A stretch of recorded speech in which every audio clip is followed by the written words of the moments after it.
নবীজি সিজদায় পড়ে গেলেন, দুনিয়া এসে কান্নানি, ও রব্বি হাবলি উম্মতি। যখন রাসূলুল্লাহর সঙ্গে আল্লাহর সঙ্গে যখন দিদার হলো, যখন মুসলমান শুনে না মিরাজ হলো, ওদিন আমার আল্লাহ বলেন, হাবিব রে, এক একজন নবীকে এক একটা নিয়ামত দিছি, আপনার জন্য একটা নিয়ামত রাখছি, আপনি চাবেন, কারণ প্রত্যেকটা নবীর জন্য একটা পার্সোনাল নিয়ামত রাখছি, আপনি কি চান, আপনি কি চান? আমার নবী বলে, ইয়া রব্বুল আলামিন, আমি চাই আমার উম্মত, আমি চাই। আমার নবী বলে, আমি চাই আমার উম্মত। আমার আল্লাহ বলে, হাবিব, যখন আপনারা বানাইলাম আপনি চাইলেন উম্মত, যখন আপনারা পাঠাইলাম তখন চাইলেন উম্মত, যখন আপনাকে পার্সোনাল দিতে চাইলাম তখনও চাইলেন উম্মত, হাসরের ময়দানে বেছে নিলেন উম্মত। আমার নবীজি কান্দে আর বলে, আমার রব্বে কারীম, এই পৃথিবীর মধ্যে আমার সব চাইতে প্রিয় আমার উম্মত। তার প্রমাণ তায়েফের ময়দান, দশমী দৃশ্যন, রাসূলুল্লাহ যখন আমার নবীজির বিবি আম্মা জান খাদিজাতুল কুবরা মারা গেলেন, ইন্তেকাল করলেন, দাদা আব্দুল মুত্তালিব মারা গেলেন, ও মুসলমান আবু তালিব মারা গেলেন। আমার নবী সব চাইতে বেশি কষ্টের বছর, চাচা আবু তালিব দুনিয়া থেকে চলে গেছে, মা খাদিজা দুনিয়া থেকে বিদায় হয়ে গেছে। আমার নবীজি বনু সাকিব গোত্রের কাছে গেলেন, তিনজন বড় বড় নেতা যা বলে, আমার নবীজি বলে, ও সাকিব গোত্রের মানুষেরা শোনো, আমি আল্লাহর পয়গম্বর, আল্লাহ ছাড়া কোনো মাবুদ নাই, আল্লাহ ছাড়া কোনো ইলাহ নাই, আমি মুহাম্মাদুর রাসূলুল্লাহ সাল্লাল্লাহু আলাইহি ওয়াসাল্লাম আল্লাহর পয়গম্বর।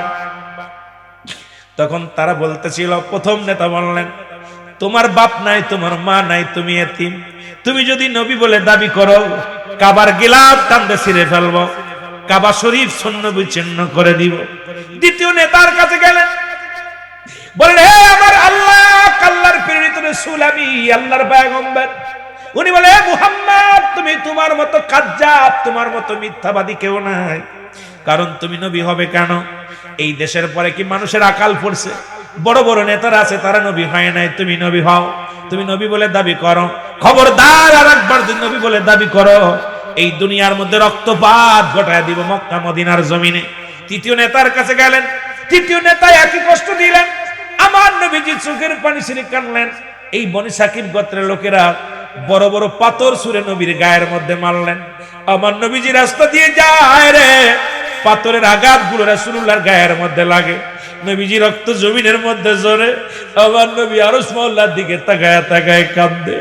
আরশ মহল্লার মালিক ডাকতে বলে, জিবরিল যাও, আমার হাবিবের রক্ত জমিনের মধ্যে পড়ে। আমার নবী কি বলে রে, একটু জেনে আসো। আমার নবীর জিবরিল আমিন ডাক দে, কয়, নবী গো, আপনি হুকুম দেন, যেমন লূত আলাইহিস সালামের বংশধরকে শেষ করে দেওয়া হয়েছিল, ইয়া রাসূলুল্লাহ, ইয়া হাবিবাল্লাহ, আপনি বলেন এই জমিনটাকে আমরা চূর্ণ বিচ্ছিন্ন করে দিব, একবার শুধু হুকুম দেন গো নবী। আমার নবী কয়, জিবরিল রে শোনো, এদেরকে যদি তুমি শেষ করে দাও, আমি নবী কালেমার দাওয়াত দিব। আমার নবীরে মারে আর ইহুদির, আমার নবীরে মারে কাফেররা শান্তি পায়। নবীজি ছোট ছোট বালকেরা পাথর ছুঁড়ে ছুঁড়ে নবীজির গায়ে মারে।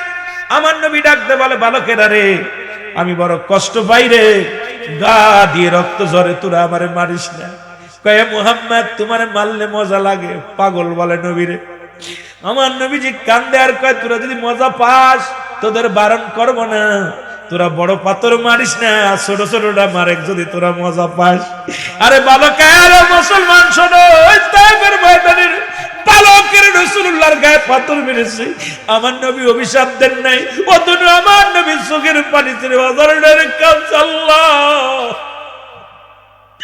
আমার নবী যে চোখের পানিগুলো ছেড়ে ছেড়ে কাঁদতো আর বলে, আল্লাহ, তুমি তায়েফের মানুষদেরকে শেষ করে দিও না, তায়েফবাসীরা বুঝতে পারে না আমাকে মারছে। এটার প্রমাণ আম্মা জান আয়েশা সিদ্দিকা রাদিয়াল্লাহু তাআলা আনহা, আম্মা জান বলি, ইয়া রাসূলুল্লাহ, ইয়া হাবিবাল্লাহ, আপনার কি কোনদিন বসন্ত রোগ হয়েছিল, নবী গো আপনার গায়ের ভিতরে এত বড় বড় দাগ। আমার নবী কয় না রে আয়েশা না, তুমি কি জানো না তোমার হাবিবের গায়ের উপরে একটু মশা মাছি লাগে না, পৃথিবীর কোন মশা মাছি লাগতে পারে না। এই দাগগুলো আমি তায়েফের ময়দানের আঘাত, আমি নবী ইসলামের দাওয়াতের জন্য ইসলামের দ্বারক বাহক হইয়া ওই কাফেরদের কাছে গিয়েছি, তারা দাওয়াত তো কবুল করে নাই, তারা আমাকে মেরে রক্তাক্ত করেছে। আয়েশা, আম্মা জান আয়েশা দোয়া করে, আল্লাহ তুমি আমার স্বামীর গায়ের দাগগুলো মিশিয়ে দাও। আমার নবীজি হাতটা চেপে ধরে বলে, আয়েশা রে খবরদার খবরদার, এই দাগগুলো মুছার জন্য দোয়া করো না। এই দাগটা নিয়ে আমি হাসরের ময়দানে দাঁড়াইবো, আমার পাপী উম্মতের জন্য আমি দাঁড়ায় বলবো, আল্লাহ ও আমার আল্লাহ, আমার এক একটা দাগের বিনিময় আমার জাহান্নামী উম্মতের মাফ করে দাও, গুনাহগার উম্মতের মাফ করে দাও, মাফ করে দিয়া তুমি নাজাত দিয়ে দাও। সুতরাং এমন নবীজি, এমন নবী পৃথিবীর মধ্যে আর পাবি না, এমন নবী আর কখনো আসবে না। সেই নবীর পক্ষে থাকার দরকার আছে কিনা? মহব্বতের সঙ্গে দুরূদ শরীফ পড়ুন, আল্লাহুম্মা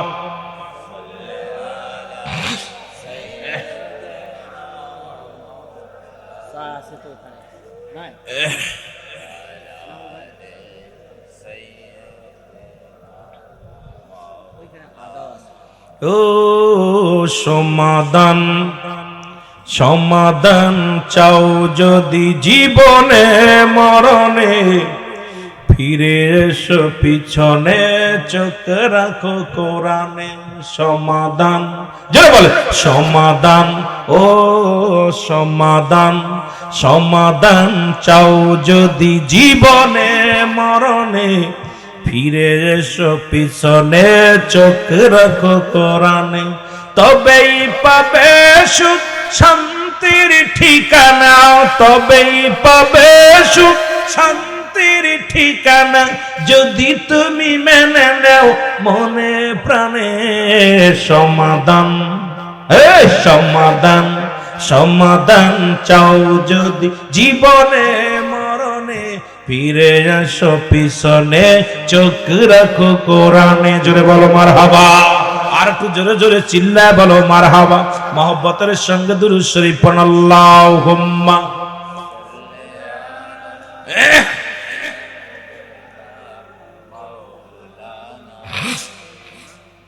ওয়ালা আলি সাইয়্যিদিনা। আরো জোরে বলেন, আল্লাহুম্মা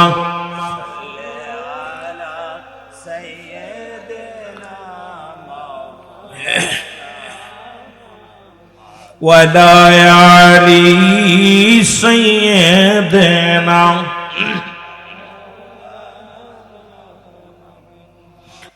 বেহেশতের বাগানে আপনাকে আমাকে রব্বুল আলামিন বসার মতো আসার মতো সুযোগ দান করল। এ সময় কত মানুষ জেলখানায়, কত মানুষ হাসপাতালে, কত মানুষ মৃত্যু শয্যায় সজ্জিত।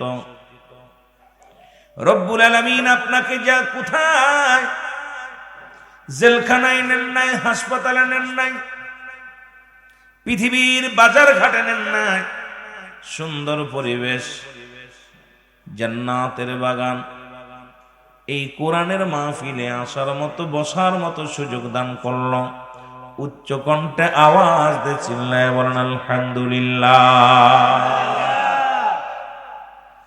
কারণ মুসলমান শুনে নাও, পৃথিবীর মধ্যে মদিনার মাটি, বাংলাদেশের মাটি,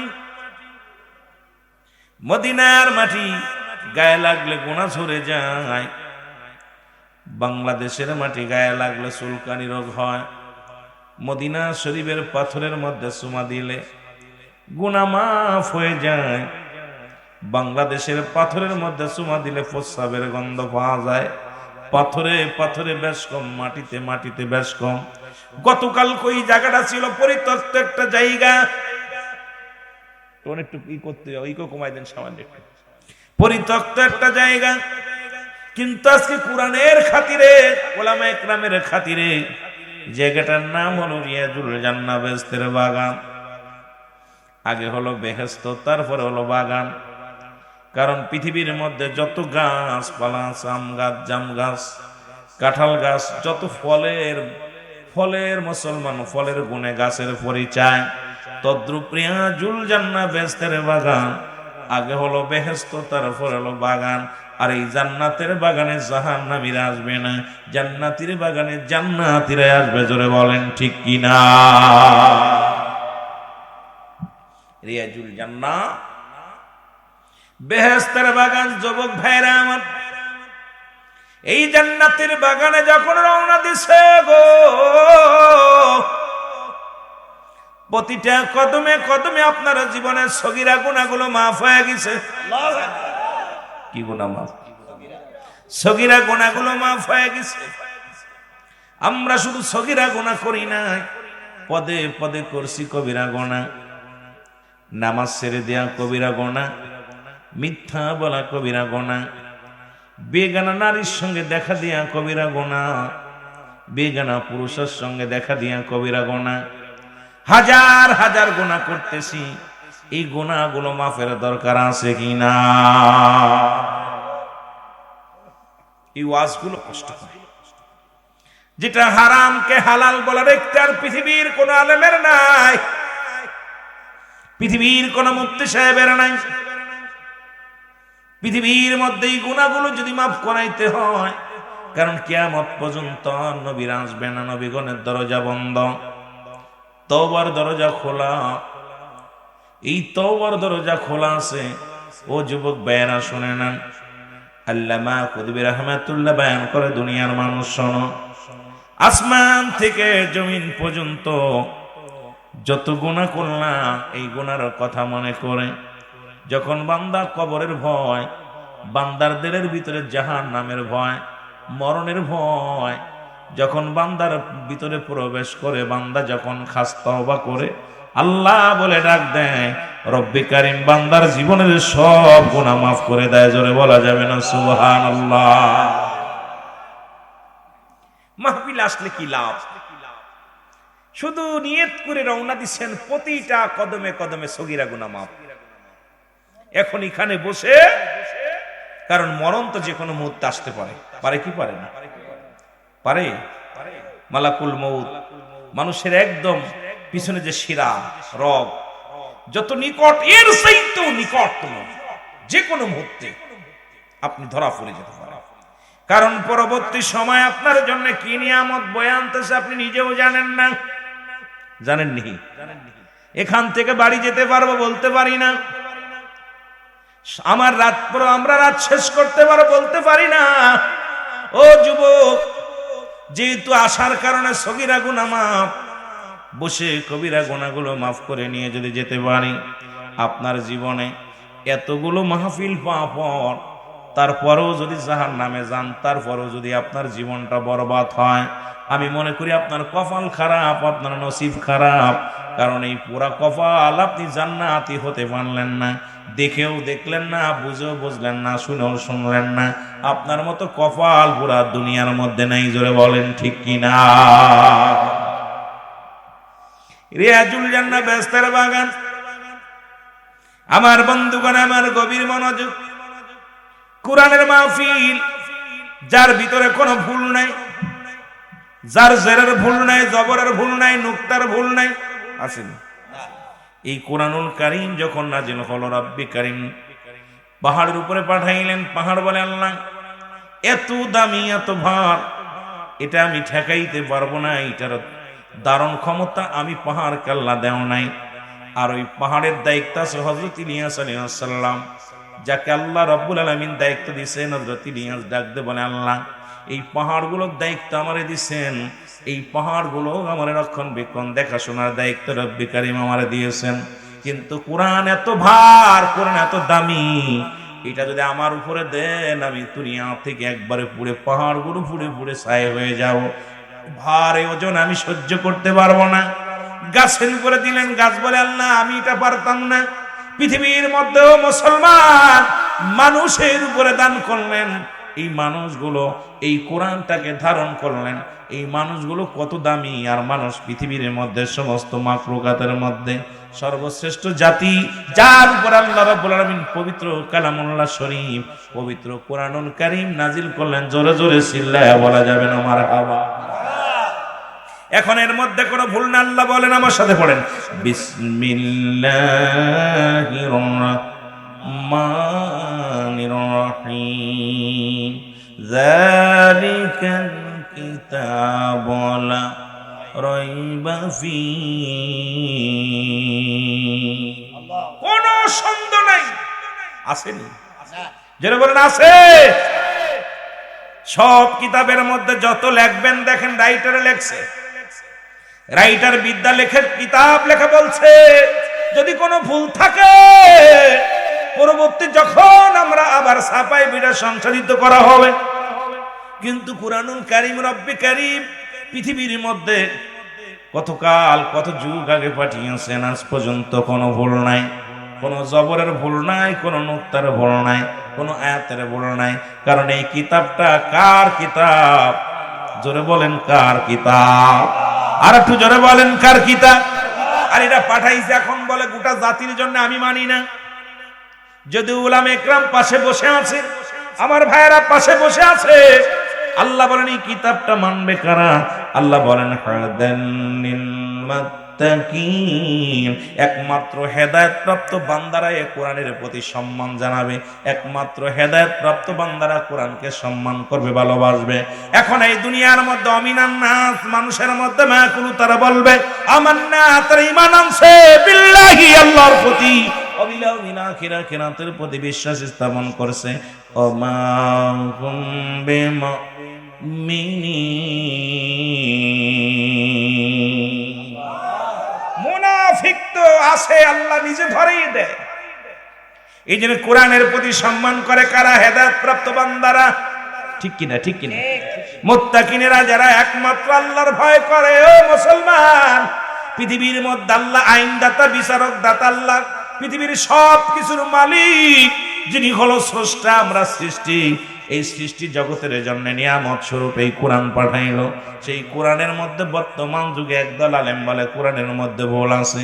সেই ভুল সূরাটা ধরতে যায় এমন একটা সূরা ধরছে ভুল, যেটা আমাদের দেশের সাধারণ পাবলিক গুলো, সাধারণ মানুষগুলো কোরআনের মধ্যে ছোট্ট ছোট্ট সূরাগুলো, সূরা ইখলাস, সূরা নাস, সূরা মুসলমান, কাউসার, এই ছোট্ট ছোট্ট সূরাগুলো ইমাম সাহেব যখন, আপনাদের ইমাম সাহেব যখন তেলাওয়াত করে, শুনতে শুনতে আপনাদের মুখস্থ হয়ে গেছে। জোরে বলেন ঠিক কিনা?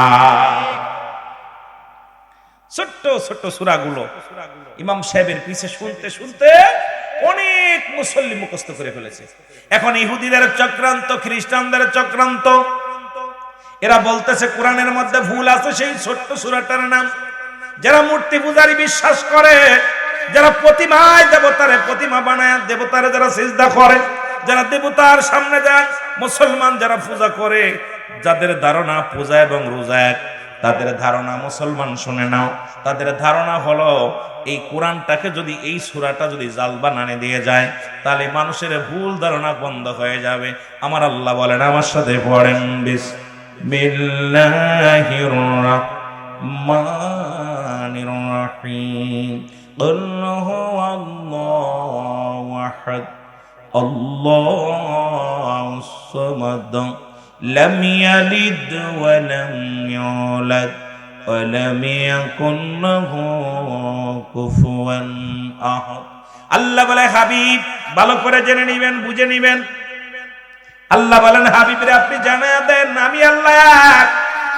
এখন আল্লাহ যদি এক ভাবেন, কোনোদিন মাজার পূজা করতে পারবেন না। আল্লাহ যদি এক ভাবেন, দরগা পূজা করতে পারবেন না। আল্লাহ এক যদি ভাবেন, প্রতিমা পূজা করতে পারবেন না। আল্লাহ যদি এক ভাবেন, পৃথিবীর মধ্যে মানুষ পূজা করতে পারবেন না। আল্লাহ যদি এক ভাবেন, দুনিয়ার অন্য কোন জায়গায় আশ্রয় পাওয়ার প্রার্থনা করা যাবে না। আল্লাহ বলেন, হাবিব জানিয়ে দেন আমি আল্লাহ এক। কয়জন? জোরে চিল্লায় বলেন, কয়? আল্লাহ বলেন, হাবিব আমি জানিয়ে দেন, আপনি জানিয়ে দেন আমি আল্লাহ এক। পৃথিবীর মধ্যে কাউরে জন্ম দিই নাই, কারো থেকে জন্ম নিই নাই।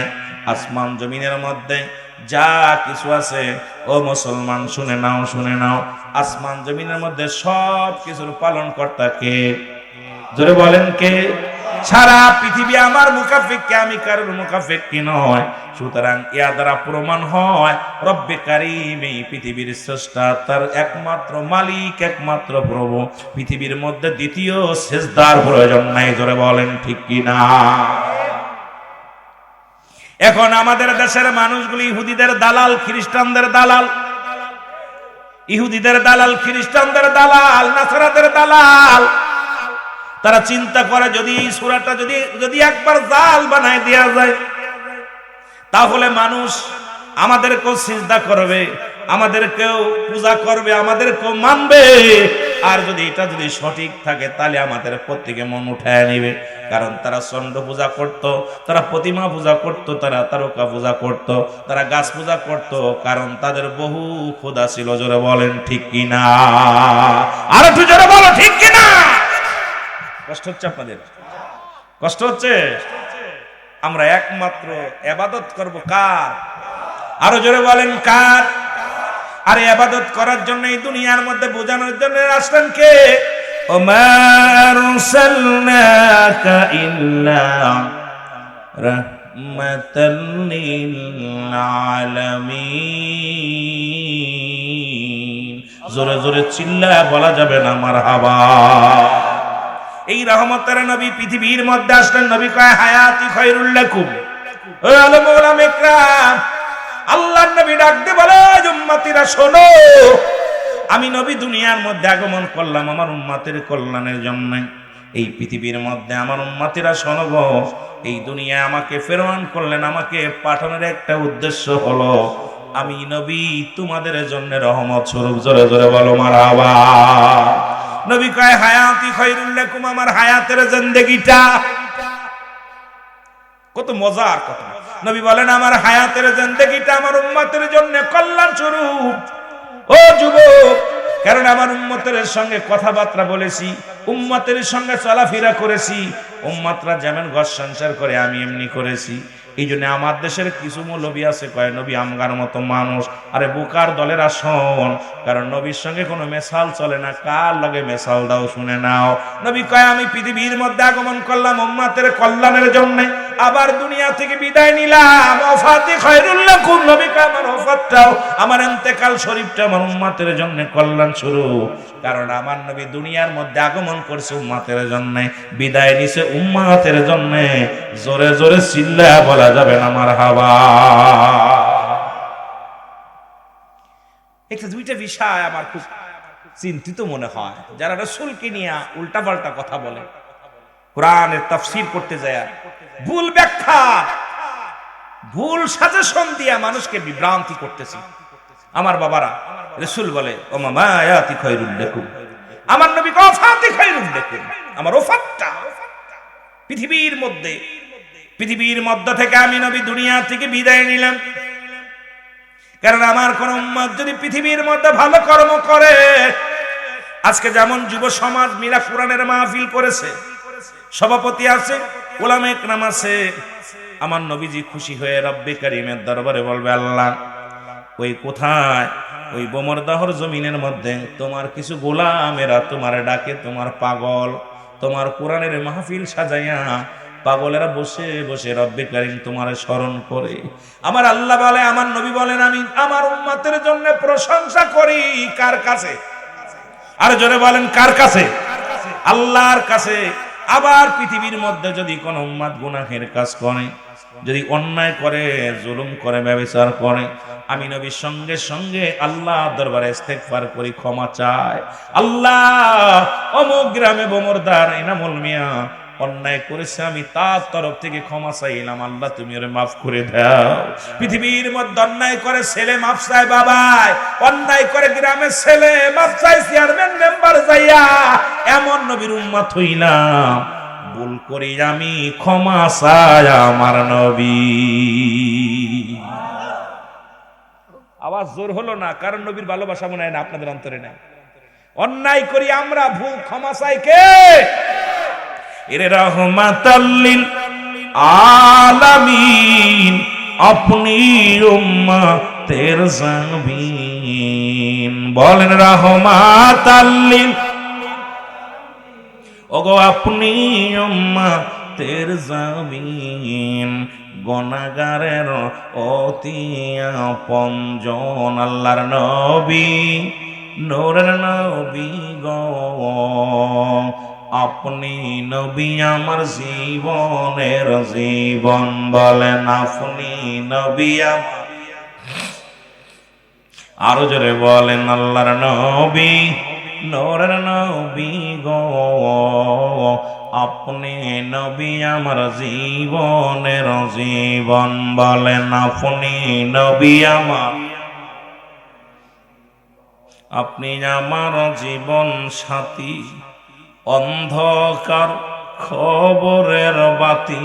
বলেন আপনি আমার জীবন সাথী, অন্ধকার কবরের বাতি। আপনাই সারা বলেন বাঁচি কেমনে, আল্লাহর নবী, নূরের নবী গো, আপনি নবী আমার জীবনের জীবন। বলেন আপনি নবী আমার,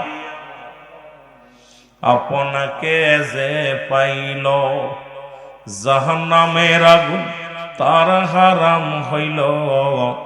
দয়া করে নবী দেন গো দেখা দেন, আল্লাহর নবী, নূরের নবী গো,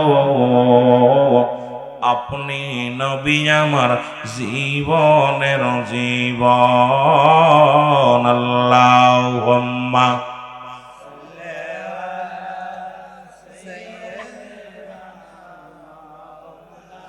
আরো জোরে বলেন ওয়ালা আলি সাইয়্যিদিনা। এ দুনিয়ার মুসলমান,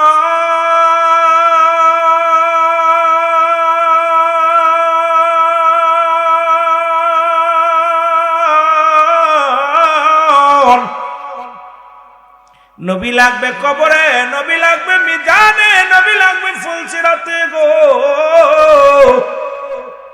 নবী বিনে কোনো বান্ধব নাই, নবী বিনে কোনো দরদি নাই, নবী বিনে কোনো উপায় নাই। এরা বন্ধুগণ আমার শুনে নাও, কারণ পৃথিবীর মধ্যে রব্বে কারীম এমন একজন নবী পাঠাইলেন যে নবীর উম্মত হওয়ার জন্যে যুগে যুগে অসংখ্য নবীর আফসোস করেছে। বিনা দরখাস্তই বিনা চাওয়ায় এমন নবীর উম্মত আমরা হইলাম, সেই নবীর দরবারে বারবার সালাম পৌঁছায়। জোরে জোরে বলেন ঠিক কিনা? এই নবীর ভালোবাসা প্রকৃত ঈমান গো। এই দয়াল নবীর প্রেম ভালোবাসা যার অন্তরে যতটুক, তার ঈমান বলতে ততটুক। যে নবীর প্রেম ভালোবাসা যার অন্তরে নাই, তার ঈমান বলতে কিচ্ছু নাই, সরাসরি বেঈমান। কিছু কথা বললে বুঝতে পারবেন বাবারা আমার। এর কোরআন হাদিস থেকে কথাগুলো বলবো, লক্ষ্য করে শুনবেন দরদি বন্ধুরা আমার। রাহমাতুল লিল আলামিন সাহাবীদেরকে নিয়ে বসে আছে আলোচনার ময়দানে। এই রকম নবী যে আলোচনা করতেছে, আমার নবী বললেন সাহাবীরা রে, বাতিলদের সঙ্গে আর একটা যুদ্ধ শুরু হয়ে যাবে। আমি তোমাদের ঘোষণা করলাম, আগামীকাল ফজরের নামাজ বাদে যুদ্ধের ময়দানের জন্য প্রস্তুতি হও। আমি নবী আজকে সেনাপতির নাম ঘোষণা করব, শুনে নাও। সেই যুদ্ধটা হলো মুসলমান কাফেরদের সঙ্গে বড় একটা যুদ্ধ। যুদ্ধটার নাম হলো হুনাইনের যুদ্ধ। জোরে জোরে চিল্লা বলা যাবে না মারহাবা। আল্লাহ নবী বললেন সাহাবীরা রে, আজকে তোমরা যারা আমার সামনে আছো শুনে নাও, শুনে নাও। এই কোরআনটাকে, কোরআনটার মর্যাদার জন্য, ইসলামের মর্যাদার জন্য আমার যুবক বন্ধুরা শুনে নাও। কারণ এই পৃথিবীর মধ্যে কালেমা, নামাজ, রোজা, হজ, যাকাত, মুসলমান হওয়ার পূর্ব শর্ত হলো কালেমা। এই কালেমা পড়েছেন লা ইলাহা ইল্লাল্লাহু মুহাম্মাদুর রাসূলুল্লাহ, আশহাদু আল্লা ইলাহা ইল্লাল্লাহু ওয়াহদাহু লা শারীকা লাহু ওয়া আশহাদু আন্না মুহাম্মাদান আবদুহু ওয়া রাসূলু। জোরে জোরে চিল্লায় বলা যাবে না মারহাবা। কষ্ট হচ্ছে? কথা বোঝা যায়? অনেক দিন পরে আসছে আপনাদের মাঝে কথাগুলো। খুব আমি এত বড় আলেম না, আমার আগে যারা আলোচনা করেছে গুরুত্বপূর্ণ আলোচনা করে গেছেন, সেই তুলনায় আমি আপনাদের কিচ্ছু দিতে পারবো না। আমার ভাইরা, আমার বন্ধুরা, আমার যে কথাগুলো বলি, রাসূল বললেন সাহাবীরা রে, আগামীকাল হুনাইনের যুদ্ধ শুরু হবে রে।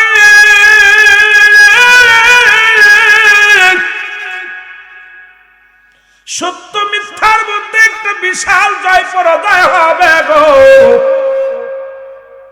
আমি নবী ওই যুদ্ধের জন্য সাহাবীদের মধ্যে নাম ঘোষণা করতে চাই। সাহাবীরা অপেক্ষা আছে, রাসূলুল্লাহ কার নাম বলে, নবীজি কার নামটা বলে, কে সেই সৌভাগ্যবান ব্যক্তি নবীর জবান দিয়া সেনাপতি বানাবে, নবীর জবান দিয়া বলবো অমুক সেনাপতি আছে। রাসূলুল্লাহ তিনজন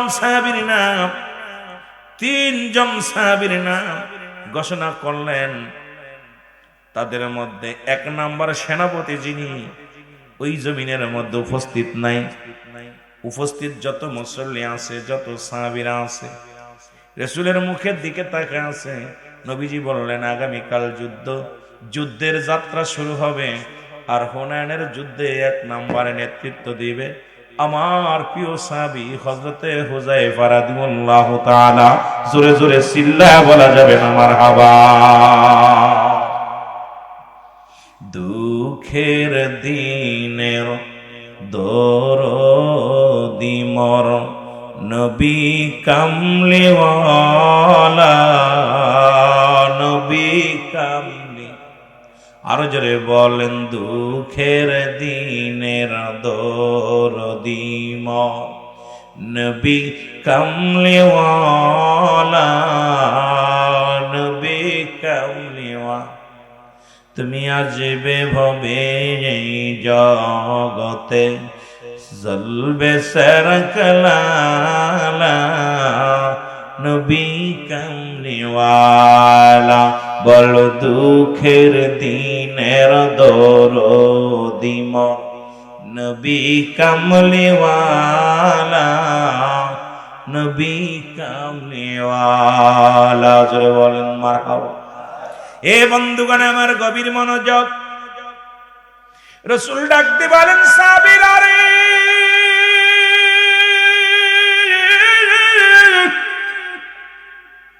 এরে আমি নবী তিনজন সেনাপতির নাম ঘোষণা করে দিলাম।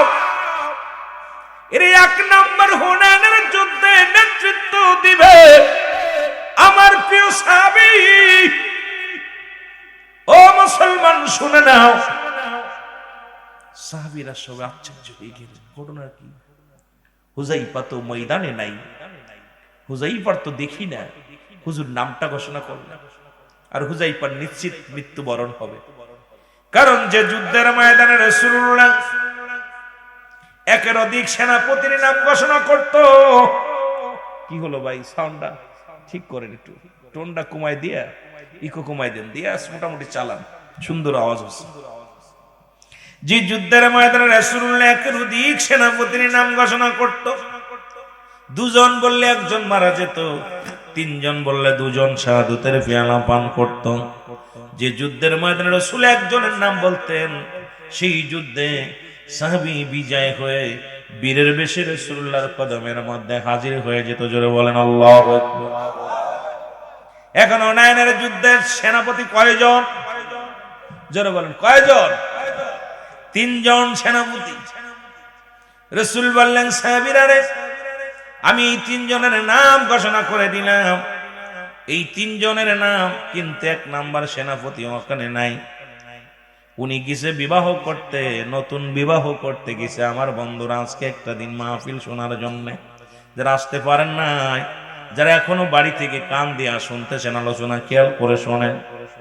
রাসূলের সাহাবী হুযায়ফা রাদিয়াল্লাহু তাআলা উনি বিবাহ বন্ধনে আবদ্ধ হওয়ার জন্য বিয়ে করতে গেছে মক্কা মদিনার সুন্দরী নারী। বিয়ের জন্য রওনা হয়েছে। এদিক নবীজিদের সেনাপতি বানিয়ে দিছে।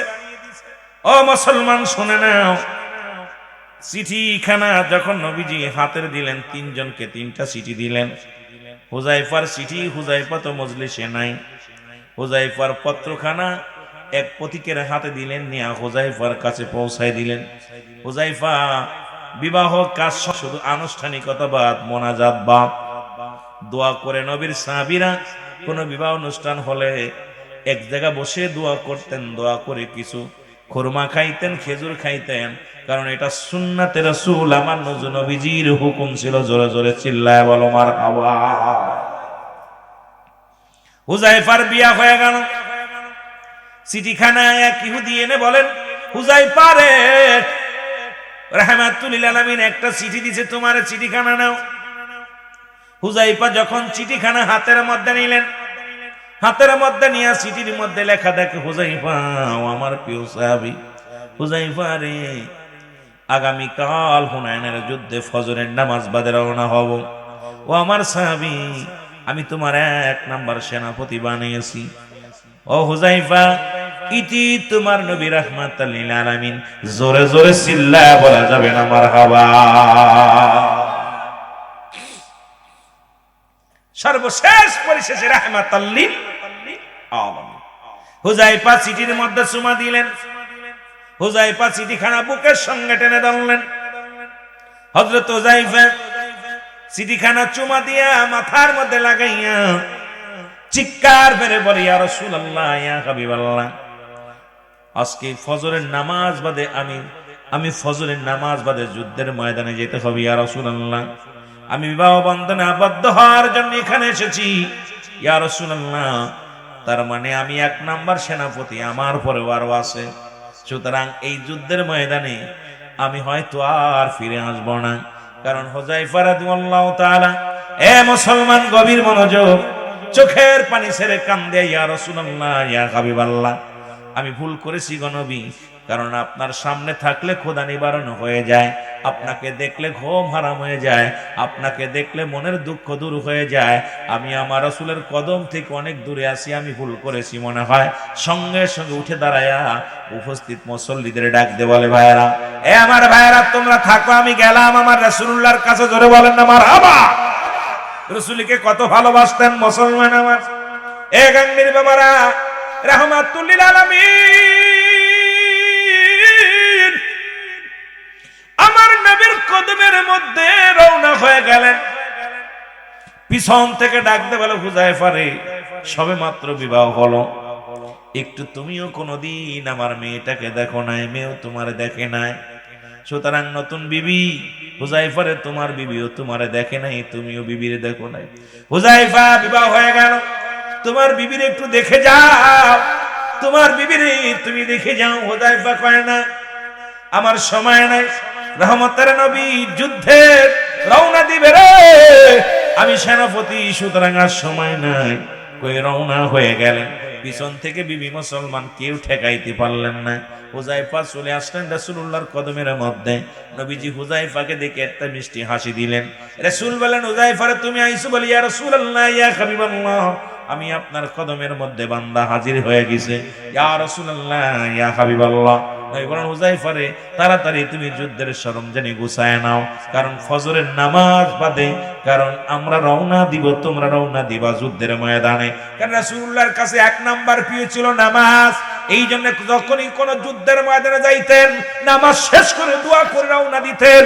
ও মুসলমান শুনে নাও, কারণ রাসূলুল্লাহর কাছে 1 নাম্বার প্রিয় ছিল কি? নামাজ। জোরে বলো, কি ছিল? আর একটু জোরে বলো, 1 নাম্বারে কি ছিল? নামাজ। এখন আমি যদি নামাজের ওয়াজ করি, বড় কষ্ট হয়। আজকে আমার সমাজে মাওলানা, আলেম ওলামা যারাই আসি, শুধু নামাজের ওয়াজ করি। নামাজের ওয়াজ করার দরকার ছিল কাদের কাছে? অমুসলিমদের কাছে। কিন্তু মুসলমানদের কাছে নামাজের ওয়াজ করা লাগে, বড় লজ্জা লাগে। কারণ যারা নবীরে ভালোবাসেন, আমার নবীর কাছে 1 নাম্বার প্রিয় ছিল নামাজ। 2 নাম্বার নবীর কাছে ছিল তার উম্মতগণ। তিন নাম্বার নবীর কাছে ছিল তার বিবিগণ। কোনদিন রাসূলুল্লাহ মুসলমান শুনে নাও, আমার নবীজি তার বিবিদেরকে অত্যন্ত ভালোবাসতেন। আজকে আমার মারা যারা আলোচনা শোনো, আমার মাদের জন্য প্যান্ডেল করা হয়েছে, মারা শোনো। আমার রাসূলুল্লাহর কাছে প্রিয় ছিল তার বিবিগণ, বিবিদেরকে অত্যন্ত ভালোবাসতেন, মায়া করতেন, সম্মান করতেন। আমার বাবারা আমার অন্যর বউ না, অন্যর বিবিদেরকে এত ভালোবাসেন নাই, কোনোদিন দেখে করেন নাই। সুতরাং আমরা যারা নিজের বউ বাদ অন্য দিক তাকায়, কারণ আমাদের কপাল মন্দ, আমাদের কপাল খারাপ। জোরে জোরে চিল্লায় বলেন ঠিক কিনা? আমার ভাইরা, আমার বন্ধুরা, আমার রাসূলুল্লাহর কাছে 4 নাম্বার পেয়েছিল সুগন্ধি জিনিস। আমরা এখন বিড়ি সিগারেট নিয়ে ব্যস্ত, গাঁজা নিয়ে ব্যস্ত, ইয়াবা নিয়ে ব্যস্ত, মদের বোতল নিয়ে ব্যস্ত। কিন্তু রাসূলুল্লাহর যদি প্রিয় পাত্র হতে হয়, নবীর উম্মত বলে যদি আপনাদের দাবি করতে হয়, এই 4টা জিনিস আমাদের ভালোবাসার দরকার। যেহেতু কালেমা পড়েছেন, কালেমা পড়ার সঙ্গে সঙ্গে নামাজ বাধ্যতামূলক। নামাজ কাফের এবং মুসলমানদের মধ্যে পার্থক্য। মুসলমান নামাজ পড়ে, কাফেররা নামাজ ছেড়ে দেয়। এক ওয়াক্ত নামাজ কাজা দিলে 80 খুতবা পরিমাণ জাহান্নাম, যার 1 খুতবা পরিমাণ হলো 2,88,00,000 বছর। আপনার জীবন থেকে কত নামাজ ছুটে যায়, এই নামাজের হিসাব যদি রব্বে কারীম ধরে, আমার মন বলে জাহান্নাম ছাড়া জান্নাতে যাওয়া সম্ভব নয়। ঠিক কি না? আহা, নামাজ রাসূলুল্লাহর কাছে 1 নাম্বার পেয়েছিল কি? জোরে বলেন না, কি ছিল আপনাদের কাছে? খালি মোবাইল, ইন্টারনেট। আগের যুগের মানুষ মেহমান বাড়ি বেড়াইতে আলি যায় নামাজ খুঁজতো, যায় নামাজ কত, বাবা যায় নামাজ দাও, বদনা দাও, ওযু করবো। আর এখন বাড়িতে গেলে মোবাইল চার্জার খোঁজে, কয় ওয়াইফাই আছে না, ওয়াইফাই দাও। আর হলো ব্যাটারি চার্জ, ব্যাটারি নাই, তাড়াতাড়ি কয় চার্জার আছে, চার্জার আছে। কি তো কুত্তা কয় ব্যাটারি চার্জ নাই, মোবাইলে চার্জ নাই। এখন আর যায় নামাজ খোঁজে না। দুঃখ। আরে মুসলমান, এভাবে তো দিন যাবে না আপনার আমার, এভাবে দিন যাবে, ফুরিয়ে যাবে। জোরে বলেন ঠিক কিনা? আরে মানুষ শুধু বেহুশ দুনিয়ার পিছে, কি জবাব দিবি রে তুই আল্লাহর কাছে, কি জবাব দিবি রে তুই আল্লাহর কাছে। বলেন ওরে মানুষ শুধু বেহুশ, ওরে মানুষ দুনিয়ার পিছে, কি জবাব দিবি রে তুই আল্লাহর কাছে। বল কি জবাব দিবি রে তুই আল্লাহ। সাদের রং তামাশা করে দিন গেলে সফরায়, আসিবে কবরের জিন্দেগি যে, আসিবে কবরের জিন্দেগি যে, কি উপায় হবে। আরে মানুষ শুধু বেহুশ, আরে মানুষ শুধু বেহুশ দুনিয়ার পিছে, কি জবাব দিবি রে তুই আল্লাহর কাছে। বলো কি জবাব দিবি রে তুই আল্লাহ। আহা, রাসূল বলছে বাল্লুফা কেলাফ, এই দুনিয়াটা পচা দুর্গন্ধ মরি। মানুষের চরিত্র হলো কুকুরের চরিত্র। কুকুর যেমন মরি পাইলে খুশি হয়, শেষ জামানার মানুষগুলো সম্পদ পাইলে খুশি হবে, অর্থ পাইলে খুশি হবে। যেন বলেন ঠিক কিনা? তার মধ্যে একটা প্রমাণ করে দেখলাম এবার, তিরমিজি শরীফের 3952 নম্বর হাদিস। রাসূল বলছে, আমি দেখতেছি অচিরেই আমার উম্মতের মধ্যে একদল মূর্তি পূজারি হবে, পূজা করবে, আর একদলকে উৎসাহিত করবে। এই বছরে দেখতে পাইলাম আমার দেশের অনেক দাড়িওয়ালা, টুপিওয়ালা, অনেক বাবারা তারা মূর্তির সামনে করে পূজা করতেছে। মন্দিরে যায় মৌলবী সাহেব। তিরমিজি শরীফের হাদিস 3952 নম্বর হাদিস নাম্বার লেখেন। রাসূল বলে গেছে আমার উম্মতের মধ্যে একদল তারা মূর্তি পূজা করবে, অন্যকে উৎসাহিত করবে। এখন কুরআনুল কারীমের মধ্যে সূরা তাওবা 6 নম্বর আয়াত। কথা বুঝেননি? ভালো করে জেনে নেন। এটা আল্লাহ বলতেছেন, হাবিব আপনার কদমের মধ্যে যদি কোনো অমুসলিম যায়, সর্বপ্রথম তাদের বসতে দেন, তাদেরকে সাহায্য চাইলে সাহায্য দেন, নিরাপত্তা চাইলে নিরাপত্তা দেন, নিরাপদ স্থানে পৌঁছে দিতে পৌঁছায় দেন। ঘোষণা হলো আল্লাহর, কিন্তু তারা তো সাহায্য চায় না আমাদের আপনার কাছে। কিন্তু তাদের সামনে যায়া তারা আবার পত্রিকায় লিখছে, তারা বলতেছে আমরা তো আপনাদের মসজিদ পাহারা দিতে পারেন না, আমাদের কি পাহারা দেন। তাহলে আমাদের দেশে দেখতেছি বর্তমান ইমানের চাইতে ভোটের দাম বেশি। জোরে বলেন ঠিক কিনা? ইমানের চাইতে এ রাগ করেননি, আবার রাগ করেন? রুহুল আমিন সিদ্দিকের জবান দিয়ে ভাবে চলবে, ভয় পেয়ে রুহুল আমিন ওয়াজ করে না। কারো তেল মেরে ওয়াজ করা শিখি নাই, কারণ কাউকে তেল মারা শিখি নাই। ক্ষমতার লোভে কুল্লু মান আলাইহা ফান, সব শেষ করে দিবে কে? আল্লাহ। কিসের এত বাবা বাপ, কিসের এত জমিদার, কিসের এত লোক? ফিরাউন, নমরুদ, কারুন, যারা খুদাই পেয়েছিল, কি পেয়েছিল? তারা দুনিয়ার মধ্যে সম্পদের পাহাড় করেছিল, তারা খুদাই দাবি করেছিল। যেটা বলেন ঠিক কিনা? আছে, টিকে আছে? নাই। কিন্তু আমি দেখলাম এই বছরে যে আমাদের দেশের কিছু মৌলবীরা ইমানের চাইতে ভোটের দামকে মূল্যায়ন বেশি করছে। আমি আশ্চর্য হয়ে গেলাম, এগুলো কিসের যে ভাব? সম্পূর্ণ এটা মুসিবাতের জামানা, কিয়ামতের লক্ষণ। মানুষগুলো রাসূল আসছে মন্দির ভাঙ্গার জন্য, মূর্তি ভাঙ্গার জন্য, আর আমরা মৌলবীরা মূর্তি ফাড়া দিছি। আপনাদের কি বলবো? আপনাদেরকে বলতে পারি না, আমাদের কষ্ট লাগে, ভিতরটা কষ্ট লাগে বলে বলতেছি। আমরা সাধারণ পাবলিককে কি বলবো? আমি যদি কন্ট্রোল না হই, আমি নিজে এই অন্যায় করতেছি, আপনাদেরকে কি বলবো? দুঃখ লাগে। আবার তাফসীর মাহফিল করতেছি, বড় বড় ইসালে সব করতেছি, বড় বড় মাহফিল করতেছি, মজবা করতেছি। আমরা আপনাদের রাহবার, আমরা যদি কন্ট্রোল না হই, আমরা যদি হেদায়েতের মধ্যে না থাকি, আপনাদেরকে হেদায়েতের বাণীকে শোনাবে। জোরে বলেন ঠিক কিনা? আওয়াজ জোর নেই। মৌলানা ভাই, আপনার এলাকার মানুষ মনে কষ্ট পাচ্ছে, কষ্ট পাচ্ছে, কষ্ট পাচ্ছেন। কোন জামানা আসছে? নবীজি বলছেন এমন একটা জামানা আসবে, এই জামানার মানুষগুলো মানুষকে মারবে। যে মারবে তাকে জিগাইবেন আপনি কেন মারতেছেন? কয় জানি না। যারে মারতেছে ওরে জিগাইবেন, ও কয় আমি, তুই তোরে মারলো কেন? কয় আমি জানি না। ঠিক সেই জামানা আসছে, প্রতিনিয়ত খুন খারাপি, হত্যা। ও মৌলবীরা, প্রতিনিয়ত আপনাকে আমি মারতেছি, ভাইরে মারতেছি। আমার জিজ্ঞেস, ভাই ওরে মারলেন কেন? কয় আমি বলতে পারি না। ওনার জিজ্ঞেস, আপনার মারলো কেন? কয় তা তো জানি না। কেন? উনি নিজেও জানেন আমার অপরাধ কি, আর আমি নিজেও জানি না ওরে কেন মারতেছে। অবস্থা দেখছেন? গত পরশুদিনকে দেখছেন আপনার ঢাকাতে একটা খুন হয়েছে। তো খুনিকে ধরা, খুন কিছুক্ষণ পরে হয়েছে, মরছে কিছুক্ষণ পরে। তা ওই যাকে ধরছে, ধরে হ্যান্ডকাপ করেছে, পুলিশ করে মারলি কেন? আমি বলতে পারি না, জজবাই মারছে। কিসের জজবা? কয় বুঝতেছি না। এন যে মারছে ওরে নিয়ে কয় তোরে মারলো কেন? আমি তো কিছু জানি না। কয় তোরে কি অন্যায় করবে? আমি কিছু জানি না। তার মানে আর বুঝতে বাকি নাই, রাসূলের সব কথাগুলো ফংখানে ফংখানে হক করে পালন হচ্ছে, শুরু হয়ে গেছে। এটা সম্পূর্ণ মুসিবতের জামানা, বিপদের জামানা, গজবের জামানা। ওয়াজ নসিহত এত হচ্ছে, ইমানের পরিবর্তন নাই। মসজিদ চাকচিক্কা হয়েছে, মুসল্লি বাড়ে নাই। মুসল্লি বাড়ছে, ইমান বাড়ে নাই। আগে ছিল মসজিদ কাঁচা, ইমান ছিল পাকা। এখন মসজিদ হয়েছে পাকা, ইমান একেবারেই ফাঁকা। জোরে বলেন ঠিক কিনা? শেষ।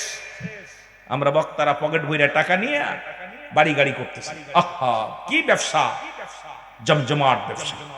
এই ব্যবসা বিনা পুঁজির ব্যবসা। টাকা দিয়ে লক্ষ লক্ষ টাকা মানুষের পকেট কেটে নিয়ে যাচ্ছি। কিন্তু মানুষকে কি দিয়ে যাচ্ছে? আপনাদেরকে দিয়ে যাচ্ছি হিংসা, আপনাদেরকে দিয়ে যাচ্ছি মিথ্যা তহমত, আপনাদেরকে দিয়ে যাচ্ছি মিথ্যা ফতোয়া, আপনাদেরকে দিয়ে যাচ্ছি বিভ্রান্তিমূলক কথা, আপনাদেরকে দিয়ে যাচ্ছি আপনার সমাজ নষ্ট করার যে মূল, এগুলো আমরা দিয়ে যাচ্ছি। আল্লাহর দরবারে কি জবাব দিবেন? জবাব দিতে পারবেন না। জোরে বলেন ঠিক কিনা? আল্লাহ বলেন এদের জন্য আমি আল্লাহ রেখে দিলাম দাতুলিল কাফিরিন।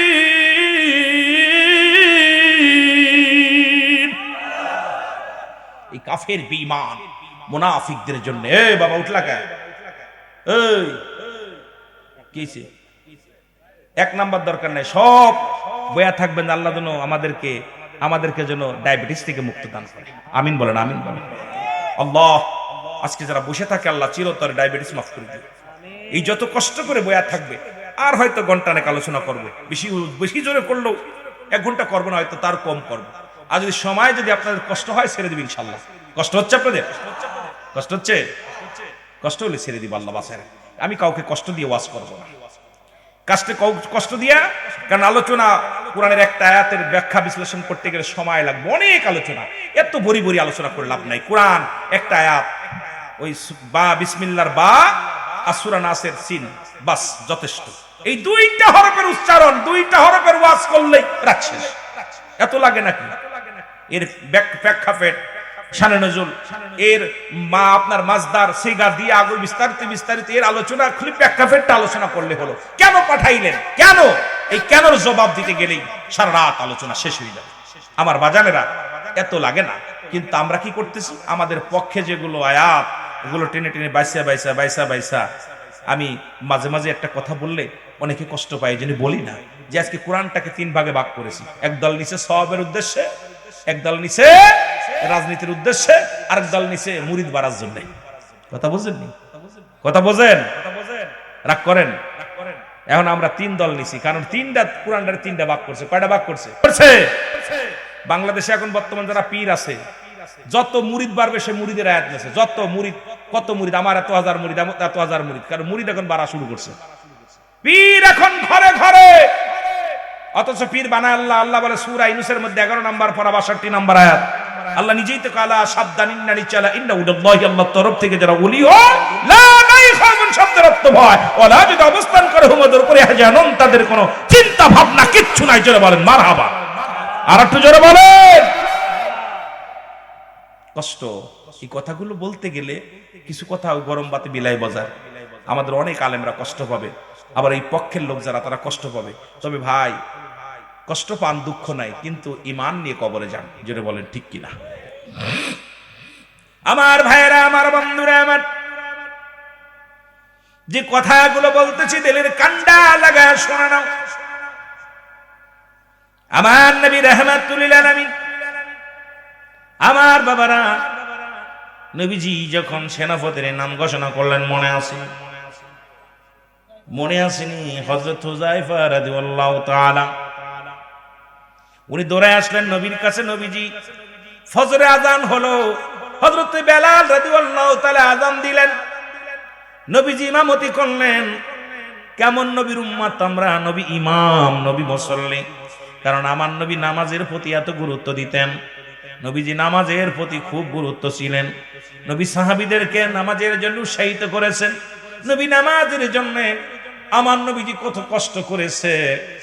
সেই নবীর উম্মত হয়ে যখন নামাজ ছেড়ে দিবেন, নবীজি কষ্ট পাবে, আমার রব্বে কারিম কষ্ট পাবে। বান্দারে জাহান্নামে যখন ঢুকাইবে, বান্দার আদর করে, বান্দারে তোরে আদর করে পৃথিবীর মধ্যে আসমান যেমনি বানাইলো, জমিন যেমনি বানাইলো, ফেরেশতার যেমনি বানাইলো, আল্লাহ কয় বান্দারে পৃথিবীর মধ্যে আমি জমিনটারে যেমনি বানাইলাম এমনি তোরে বানাই নাই, যেমনি আসমান বানাইলাম এমনি তোরে বানাই নাই।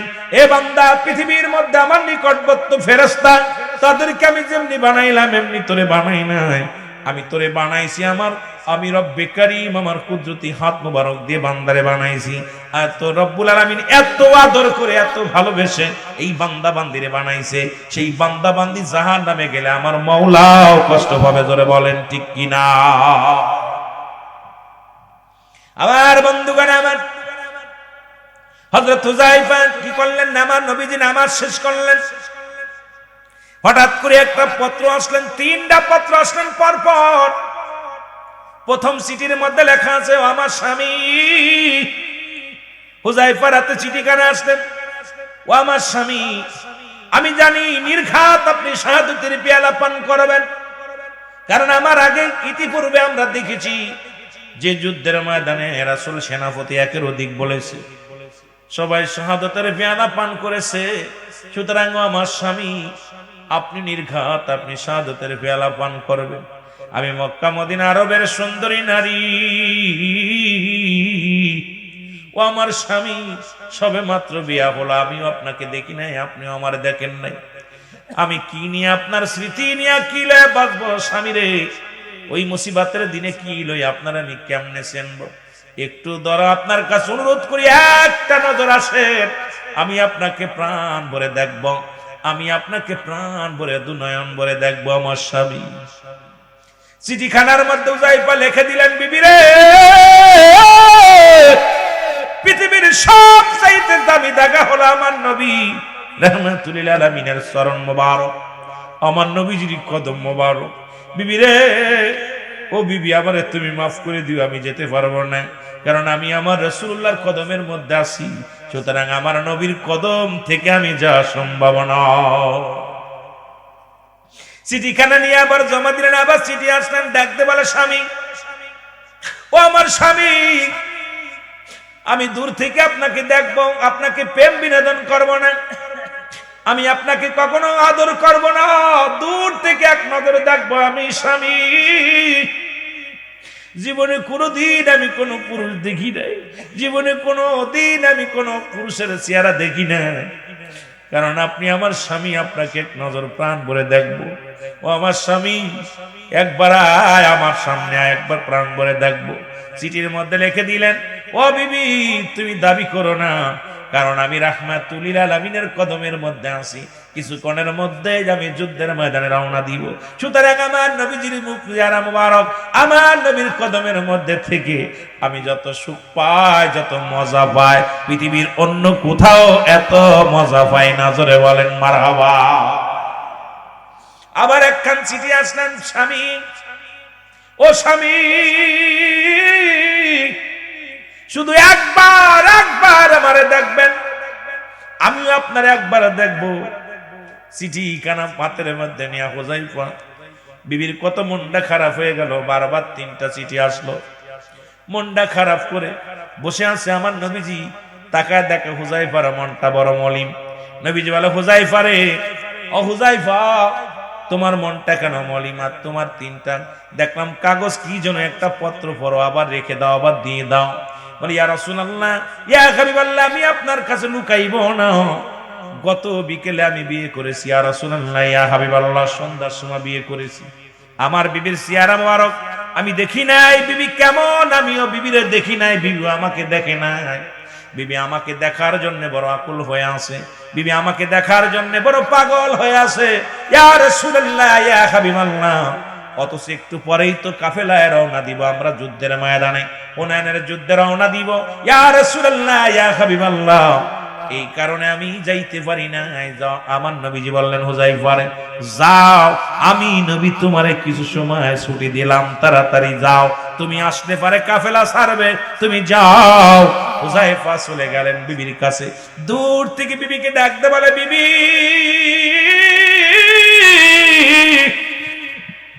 বিবি রে, ও বিবি, তুমি আমারে দেখে নাও, তুমি আমারে প্রাণ ভরে দেখে নাও।